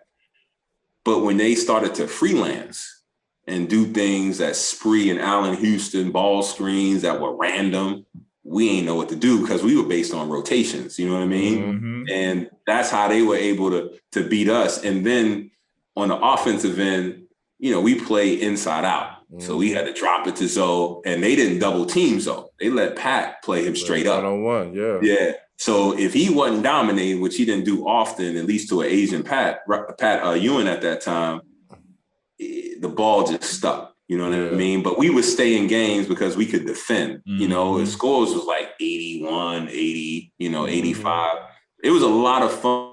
being in that environment, but playing that thing, it was physical, man. It was. I know the energy in the arena was crazy. Like yeah, it was. I would probably say the energy. It's two teams that came to town that the energy was high. Knicks, Boston, not even the Boston. Lakers. Not even the Lakers. It was Michael Jordan in Chicago. Oh yeah, I'm tripping. That's right. During that, MJ. Anyway, MJ go. It's a whole circus. You started to see, MJ brought the women out too. You know what I mean? They started wearing their cocktail dresses. I mean, the arena looked different. You know what I mean? Feel different. And MJ. Those two teams really brought a different electricity to the party, especially down here in Miami. I want to ask you about 3 areas. I'm going to do start, bench, cut.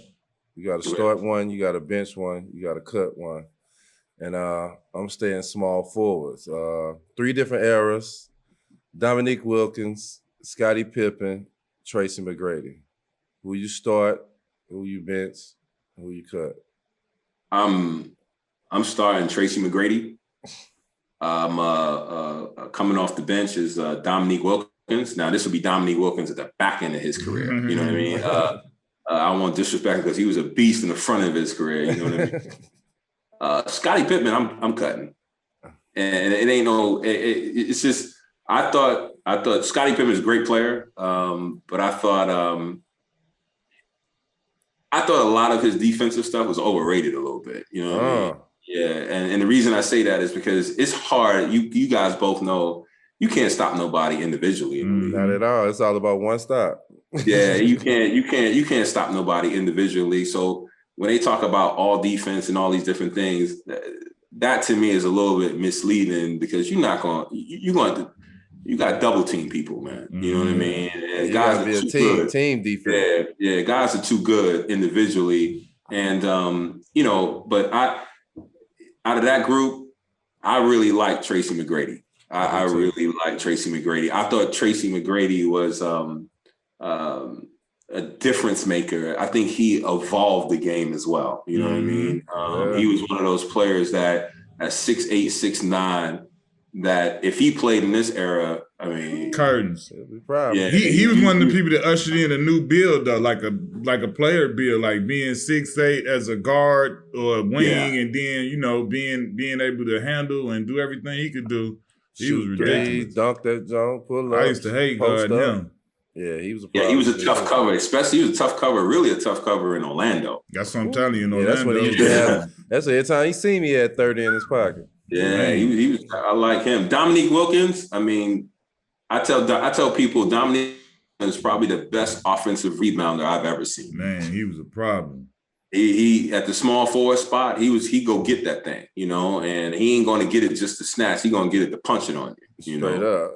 With and authority, with too. And a lot of people don't realize his spin move there. He had a spin move that was uncanny. You know what I mean? He would drive real hard with 2 feet. Spin and just take off. Yeah. Out of the history of the game, who are your favorite 5? Not your top 5, but your favorite 5 NBA players.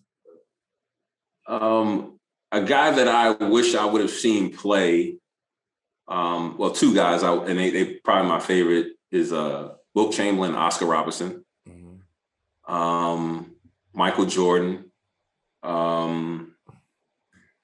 Who else? Larry Bird would be on that list. And it's a toss-up between Isaiah and Magic. Who that would be. I mean, for different things. It could be a tie. I respect it.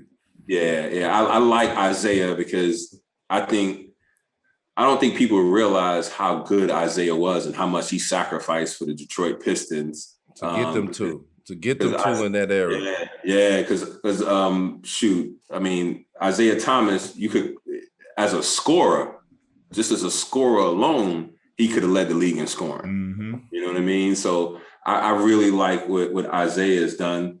And I guess that would be it. I think I like Wilt Chamberlain just based on the historical numbers that he put up. Right. And I'm not a guy that also puts in the championship thing. I think that's a team thing. You know what I mean? There's a lot of great players who haven't won a championship. Definitely.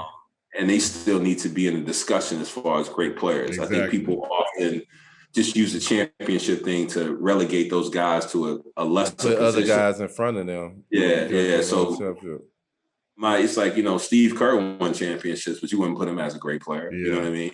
I mean, Robert Horry.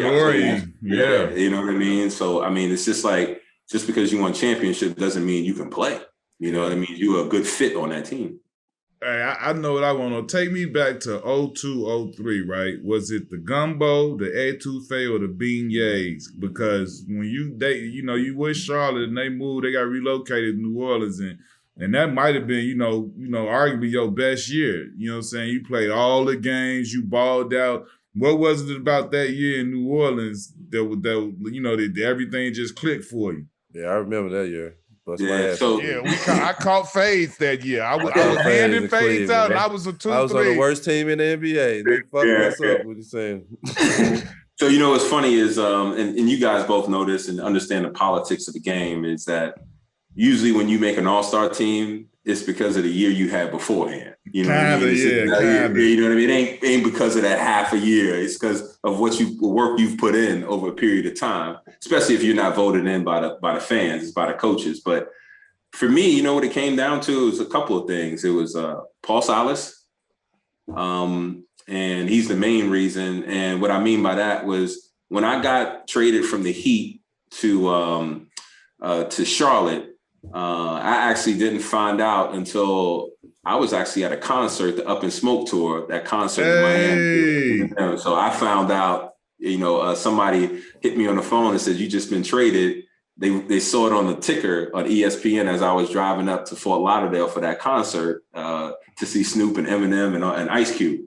And I remember it was a week later, going to Charlotte, and we were working out or something like that. And he watched us play pickup basketball, and Paul Silas pulled me to the side. And he was like, "Hey, young fella, let me tell you something." He said, "The handcuffs is off here. Go hoop." Mm-hmm. Because I was coming from a system in Pat Riley where we slowed it down. You had your position and all that stuff. And it wasn't a lot of opportunity for me to just go play. And Paul Silas says, "Hey, man, this ain't Miami no more. We need you to hoop, man. We need you to be an all-star." And the other guy that helped me flourish was my guy, two guys, Baron Davis and Derek Coleman. And so Baron, he just had that youthful energy, man, off the wall. I thought, in my opinion, I used to tell Baron, I said, "Man, listen, man, you can be an all-time great, man." And he was the most talented guy that I ever seen at that point guard spot, man. Big size jump, understand the game. Yeah. And just a great personality. And also Derek Coleman, he was the perfect player for me because he can step out and I can post up. Mm-hmm. You know what I mean? And he can draw the defense. So, and then also Paul Silas, from that particular standpoint, he just kept on reiterating to me, "It's your show. It's your show. Go do your thing." And that's how me and Paul communicated. And, in certain times in your life as a coach, you don't need somebody to tell you what to do. You just need somebody to believe in you. Right. And that's what Paul did for me. So that's how I started to take off. And that's when I made that all-star team. And we did pretty well. But then that next year, it was just Paul got fired. They hired Tim Floyd, I think it was, or somebody like that. Yeah. That ain't work out. And it went south from there. And I thought Paul Silas, part of the reason why he didn't stay is they didn't want to pay him. They had him cheap, from a holdover. Mm-hmm. And I thought he should have got paid. And I thought Paul is probably one of the more excellent coaches that we don't even really talk about in this league. Oh, yeah. Paul was my coach. I think he wasn't ready for us. Nah, Paul's a veteran coach. Yeah, Paul's a veteran. When we got LeBron, it was me, LeBron, and Ricky Davis, and he had us running that 4-high old Utah offense, and it was like, man, he killed me. He put me at point guard. I was getting ripped once a night trying to set that shit up. I'm trying to set it up, and it's like rip. I'm like, damn, every night.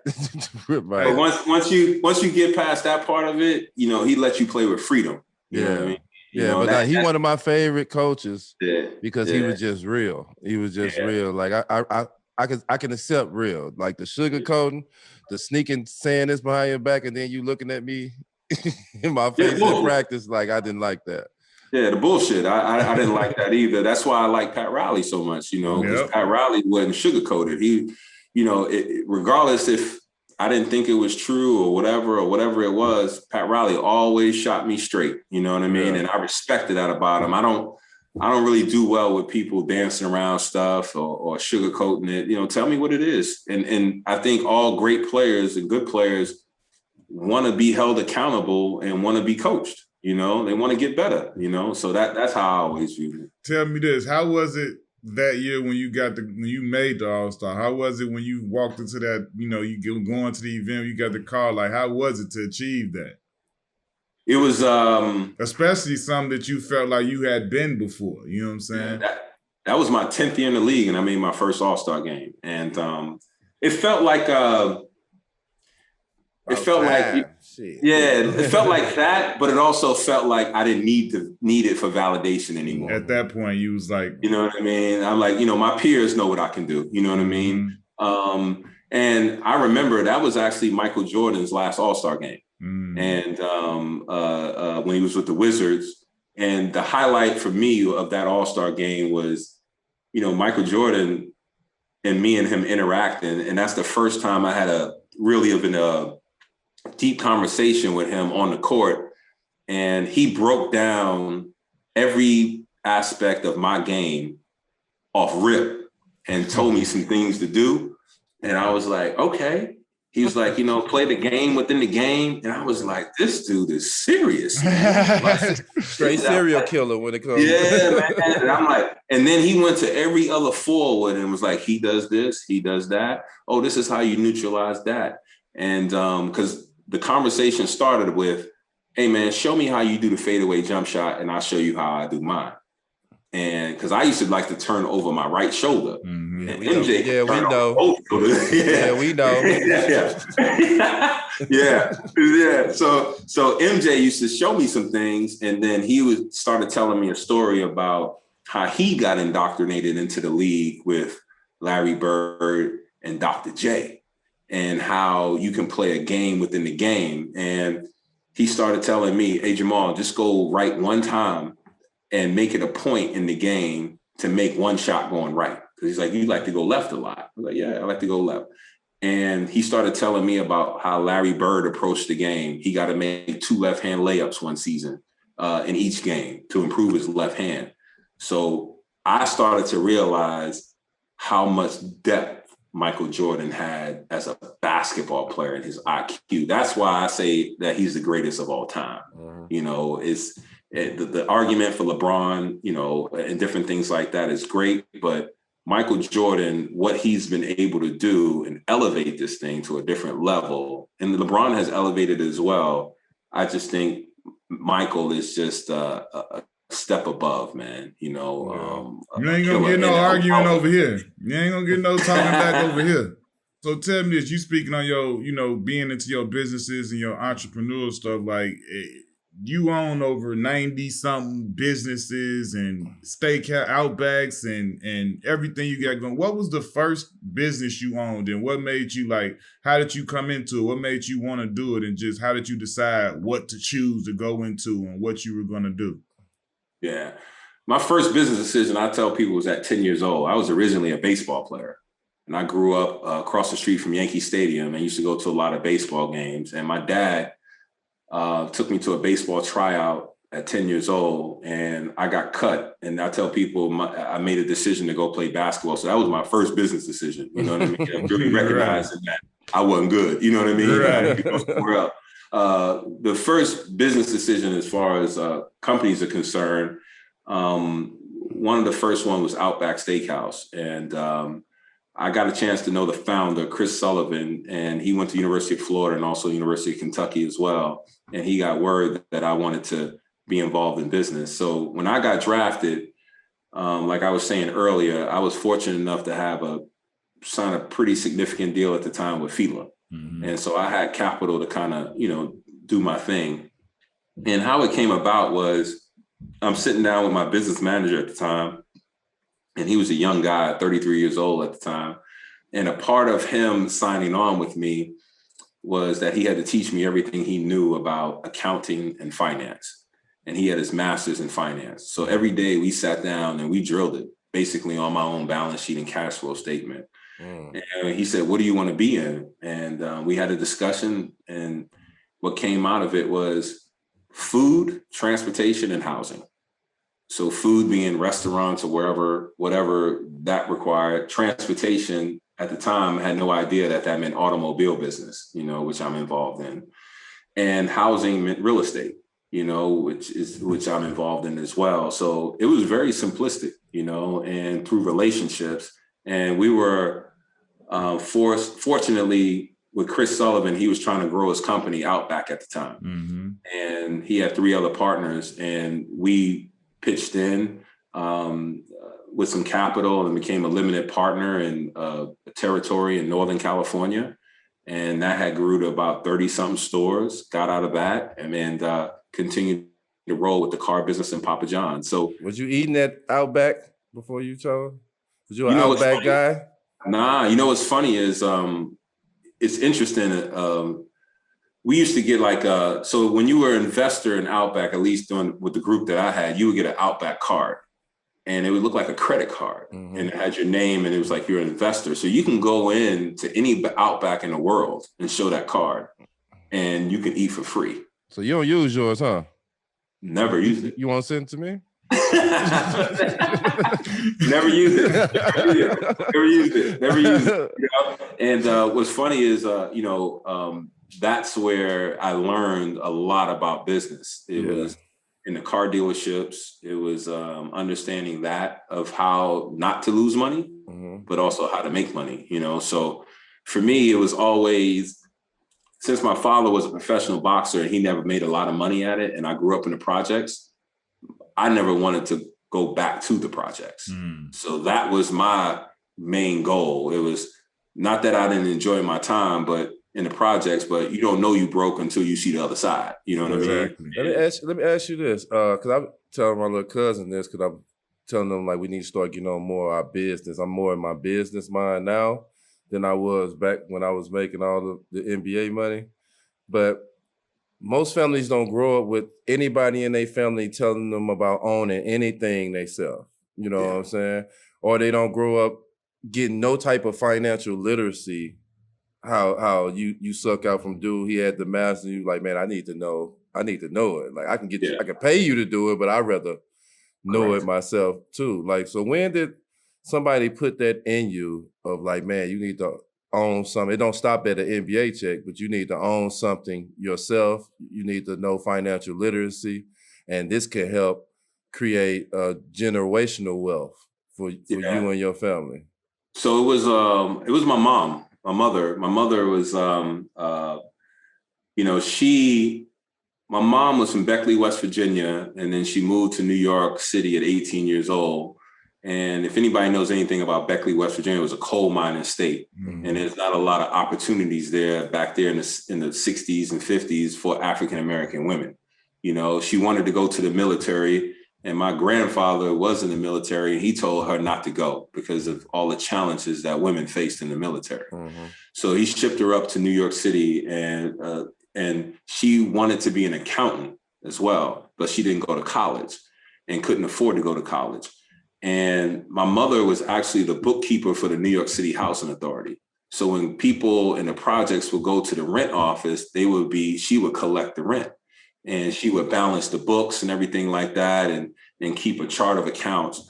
So when I was younger, my mother couldn't afford aftercare, which is like a daycare center or whatever like that. So I was a latchkey kid that came home and did everything on my own. And sometimes I would go to her office, and she taught me about debits and credits and how to balance a book and all these different things, how everything had to equal up at the end of it. And so my mom also didn't believe that I needed to be in Harlem all the time. She wanted to take me outside of Harlem. So she took me around New York City. She would show me museums. She would sometimes take me to dinner places, and she didn't eat, and she taught me how to read off a menu at an early age. So what she was really teaching me was not to be afraid of anything, you know, and always ask a question and always be curious. And then she also told me the story about my dad. My dad was a very good heavyweight boxer, but he didn't make the right choices of people to manage him, you know.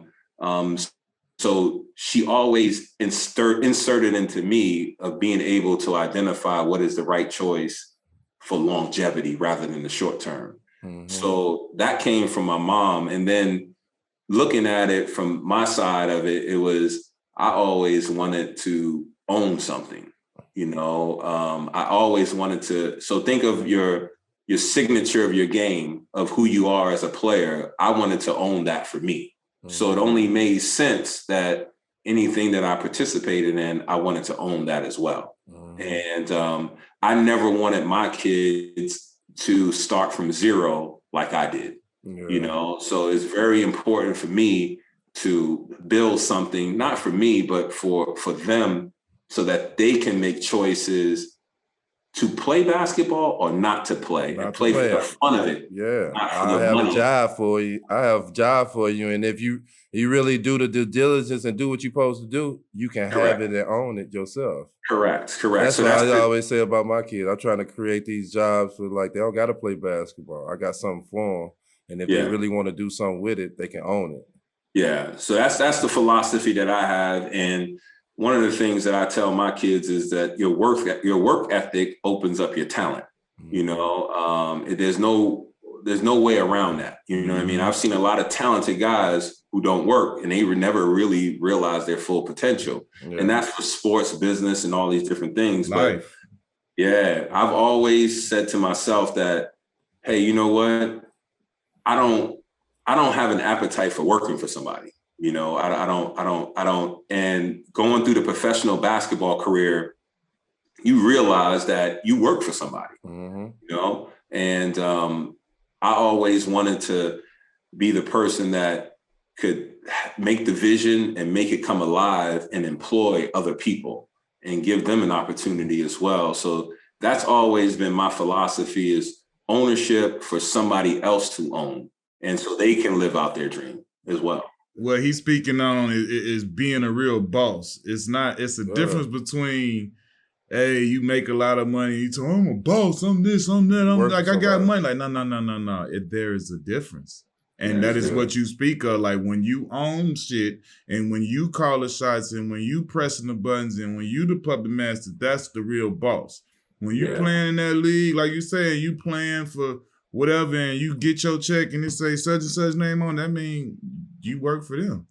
Yeah. Bottom line. Like, until you making that bread yourself and you making your own income and you signing checks and paying other people, that's when you are the boss. Yeah, the future generation that's coming and the kids that's the guys that's out there now, they need to hear that it don't stop when you get these NBA checks. It's still like a lot of work to do. Like, it's still, you get out there and do businesses and just build foundations. Whether you building communities, whatever you're doing, it don't stop when you get that check. When you like, oh, I'm done, I made it. You know, because that was one of them feelings I had. Like, oh shit, $1 million, ain't nobody ever told that to me. I'm good, I'm gonna live forever.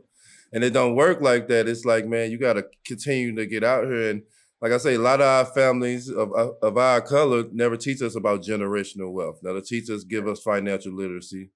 They never been to college and did all that stuff. They don't teach us also too how to transfer it. Yeah. You know?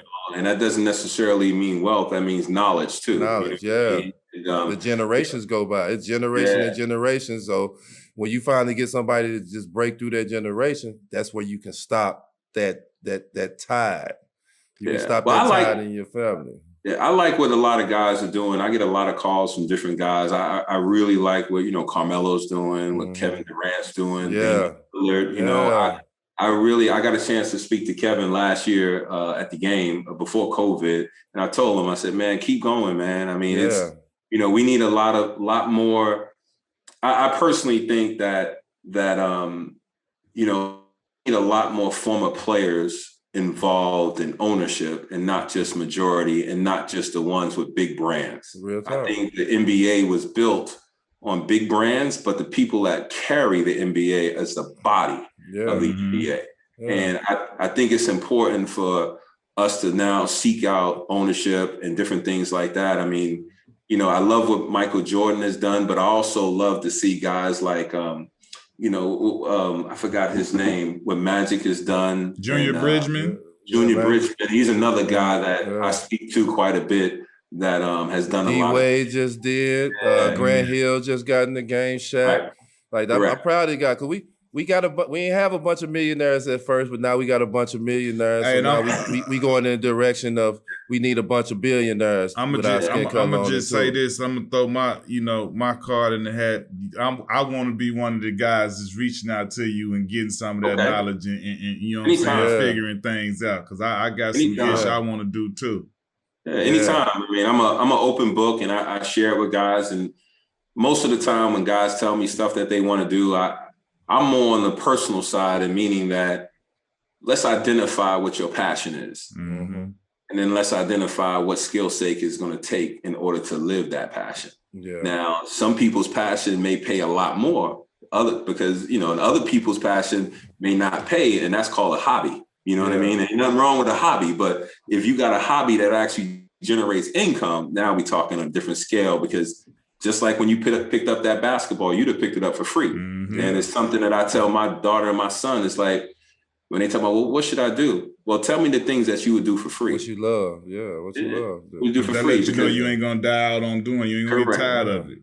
Correct. And I don't necessarily chase a number as much as I chase information and knowledge. I'm what you call a true student athlete. You know what I mean? I felt that if I fed the student side, my athletic career would continue. You know what I mean? Well, if I just fed my athlete side, then, you know, I'll, you know, turn into something else. But anytime you guys need any information or whatever, or a sounding board, man, be happy to do so. Man, appreciate that. We appreciate that. And I want to salute you for being one of the hoopers that, you know, did it a different way and showing us a different example, because like we always say, man, we definitely wanted you on here because we love your game, and we grew up watching your game and respected it, and we played against you the same, but also we feel it's our you know, we supposed to be here to do this with this platform, to educate the others like us that's coming behind us, and they need to see, and it need to be a bullhorn blast, and you, Junior Bridgman, and everybody else is doing what y'all doing. Cause like, yeah, you was dope. You was an all-star. You was all that. You was the shit at hoop. But like, you done did some things in the business world and in the business realm that our guys need to know about, because like you say, they have the abilities to do it too. And they can tap into these resources and do these things for their family and their kids behind them, like the way you have. And for me, when I started finding that, I was like, damn, Mashburn, I was like, man, I was thoroughly impressed and blown away, because like you say, they don't, like, we didn't even view ourselves like that. Like, forget they don't view us like that. Like, it took the Michael Jordans, the Hughes, the Junior Bridgmans, the Magics, those people to even for us to view ourselves like that. So, like you say, to see KDs, Melos, D-Ways, LeBron, CP, all these guys doing what they doing, dang. Proud of them boys. That's because of guys like you and the ones before you. So, I mean, we felt that our you know, it was our duty to bring you on here and showcase. That was one of the biggest parts that I really wanted to get out there, was everything you're doing in business and how you got over 90-some, like you got over 90-some businesses that you own. Like, that's crazy. That's crazy. You was a hooper. You know what I'm saying? That's crazy. Yeah, and I do it quietly, and that's just my personality. You know what I mean? You're not out here like, hey. It's like, that's the part I love too. That like, you ain't even like, you here, but it's like, if anybody want to holler at me, I'm here. But like, I'm not really out here like thrusting myself out there and stuff like that. That's the super gangster part about it. I just feel like a lot of guys have the opportunity and you have the blessing. You have the resources. But I also tell guys that you are one of the original entrepreneurs. Mm-hmm. You know what I mean? And just nobody has told us that we are entrepreneurs. Just because we picked up a sport at an early age, that's entrepreneurial. Mm-hmm. You know what I mean? What's the difference between us going out in the projects, playing basketball to hone our skills, and Bill Gates and in a garage working on his computer thing. Yeah. You know what I mean? So, I mean, I just look at it. IPOs are just different. It's the draft. You know, they have the stock market. It's just, but then when you look at Bill Gates and him starting Microsoft, he don't stop at Microsoft. Yeah. He's doing other stuff. Yeah, you know what I mean? That's why I say I want 10 different incomes. And the other thing I want to 10 salute things, you bro. on, OG, is because not everybody that gets in your position is as willing to share those gems and to share those secrets. And you know, a lot of people had their answers over here. Like, you ain't looking at my paper, like, you know what I'm saying? Like, told. And and like, you know, when you playing this game, you know that we all know different people that's achieved this, achieved that, and they want to be the only one over here doing. They'll say, "Oh, I got this," but they want to show you how they got that. So I always appreciate guys like you that's willing to open up and share and help in any way you can, because we know that everybody ain't like that. We ain't gonna call no names, but that's just I've been there. I've been there. We probably talking about the same people. You know? I'm trying to tell you. You know something too, though, too, OG. We grew up in an era where we couldn't, you know, like when I see you down there. I'm talking about since him. Nah, Black. I'm talking about since then. I'm talking about when it's cool to talk. I'm talking about when it's okay to talk. They still tell you the jewels. I know what you're talking about, the era we come from. But I'm telling you, Mash, though. Go ahead. Yeah. Let me finish my point. I'm just saying, like thing I love about this era now, a lot of these guys are getting together and they doing business ventures together. Yeah. They talking on the court and they talking about this, or they putting their money together where, oh, you don't have to pay for all that. Let's do it together. And we get it on together. But back in our era, are you sure about that? We couldn't look across the half court line in the layup line to say hi, or we pass each other, through the tunnel. It's like, "What's up, D-Miles?" It's like, "What's up?" And I keep on walking because we didn't communicate the way that these cats communicate now. So I'm definitely proud of these cats these days communicating. Hey, time out. Are you sure about that? Yeah. I'm telling you, what you saying is not all the way true, my brother. Marriage, tell him. I'm telling you, I talked to it's not people who got them keys. Why you think DJ Khaled was saying they didn't want to show us the keys? He was talking about the same thing. Mm-hmm. The guys that got the access don't always share it. So those that do share it, that's why they need to be cherished that much more, because it is not as common as it's supposed to be. Oh, real talk. I'm definitely with that. That's what I was saying. So I appreciate the keys. For me, it's always been, and what Q's talking about or referencing is that I've been in that position where a lot of people didn't know what I was doing while I was playing, and I wouldn't say anything, but then I would ask them for, "Well, I heard you doing this. Show me that." And I know that what the response know what you're doing. Yeah. And I've done the same exact thing. Yeah, I've done that too. Yeah. And they wouldn't share it, and they also would look at you differently. Yeah. For even asking the question, you know what I mean? And even if whatever you do won't even affect their money, they still won't even give. And I've come to the realization that I'm not. I for a long time I struggled with it, because I used to be like, "Damn, like I thought we was like," and then it was like, okay, I had to kind of go through my thing mentally and be like, "All right, I can't hold that against them, because who knows why they're like that? Maybe something happened to them where they helped somebody and they burned them or did it wrong and screwed something up. And so they just like, I ain't never doing that no more." So I try not to hold that personally against people, but it doesn't change it. That's the fact. That remains, that it's still a fact that happens way too often with us, that I feel like everybody should just be trying to share and help each other. And it's not always like that. And my experience has not only been from my peers, it's also been from owners and former owners. Yeah. You know what I'm saying? So it's one thing that I've made a promise to myself is that anybody that comes to me and wants information and I can help, I'm gonna do so, because it's my duty and responsibility. Don't block them blessings. Yeah, you know what I mean? So it's because when you have somebody that's searching for information, why not share it? You know what I mean? Why not share it? You know, and that's the part that I talk about, where I'm excited for you guys and what you guys are doing, because you're providing a platform for other players to figure out what their post-basketball career can look like. Yeah. You know what I mean? And in an organic way. And that's, and me following you guys, that's the biggest thing that I've seen, is that this has grown organically. Yeah, it has. Like, it surprised us, man. It's truly a blessing, man, how people is really rocking with us, and even OGs and guys like y'all just coming on and just telling us, like, man, we doing the right thing. It makes you feel good that we going in the right direction.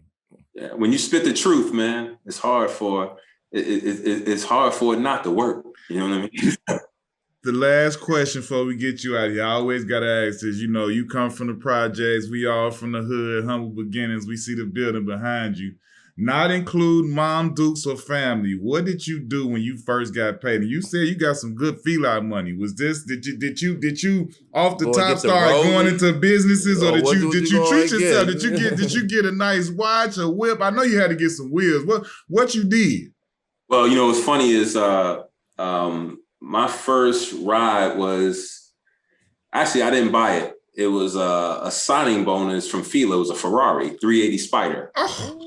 Yeah, they gave me a Ferrari. Wait, yeah. Kids, is y'all listening? Kids, is y'all listening? That's the way to go. Yeah, what that Fila got it for? Yeah, they gave me a Ferrari as a part of my signing bonus. Ooh, and I actually signed the contract in New York City, and they dropped it off in a playground. And they did a whole thing or whatever. The funny thing about it, I didn't know how to drive a stick.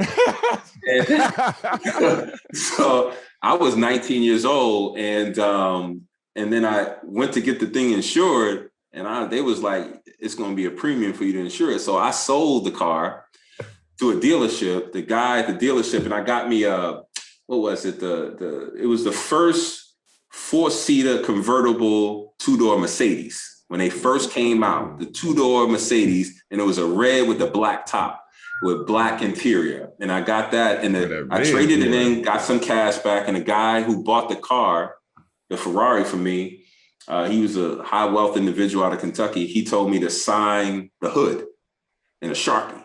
And he still has the car to this day. And so for me, I think the first purchase that I made that was significant was a couple of things. Was we talked about earlier of finding shoes, man. You know what I mean? I think I went to the joint in Atlanta. What was that?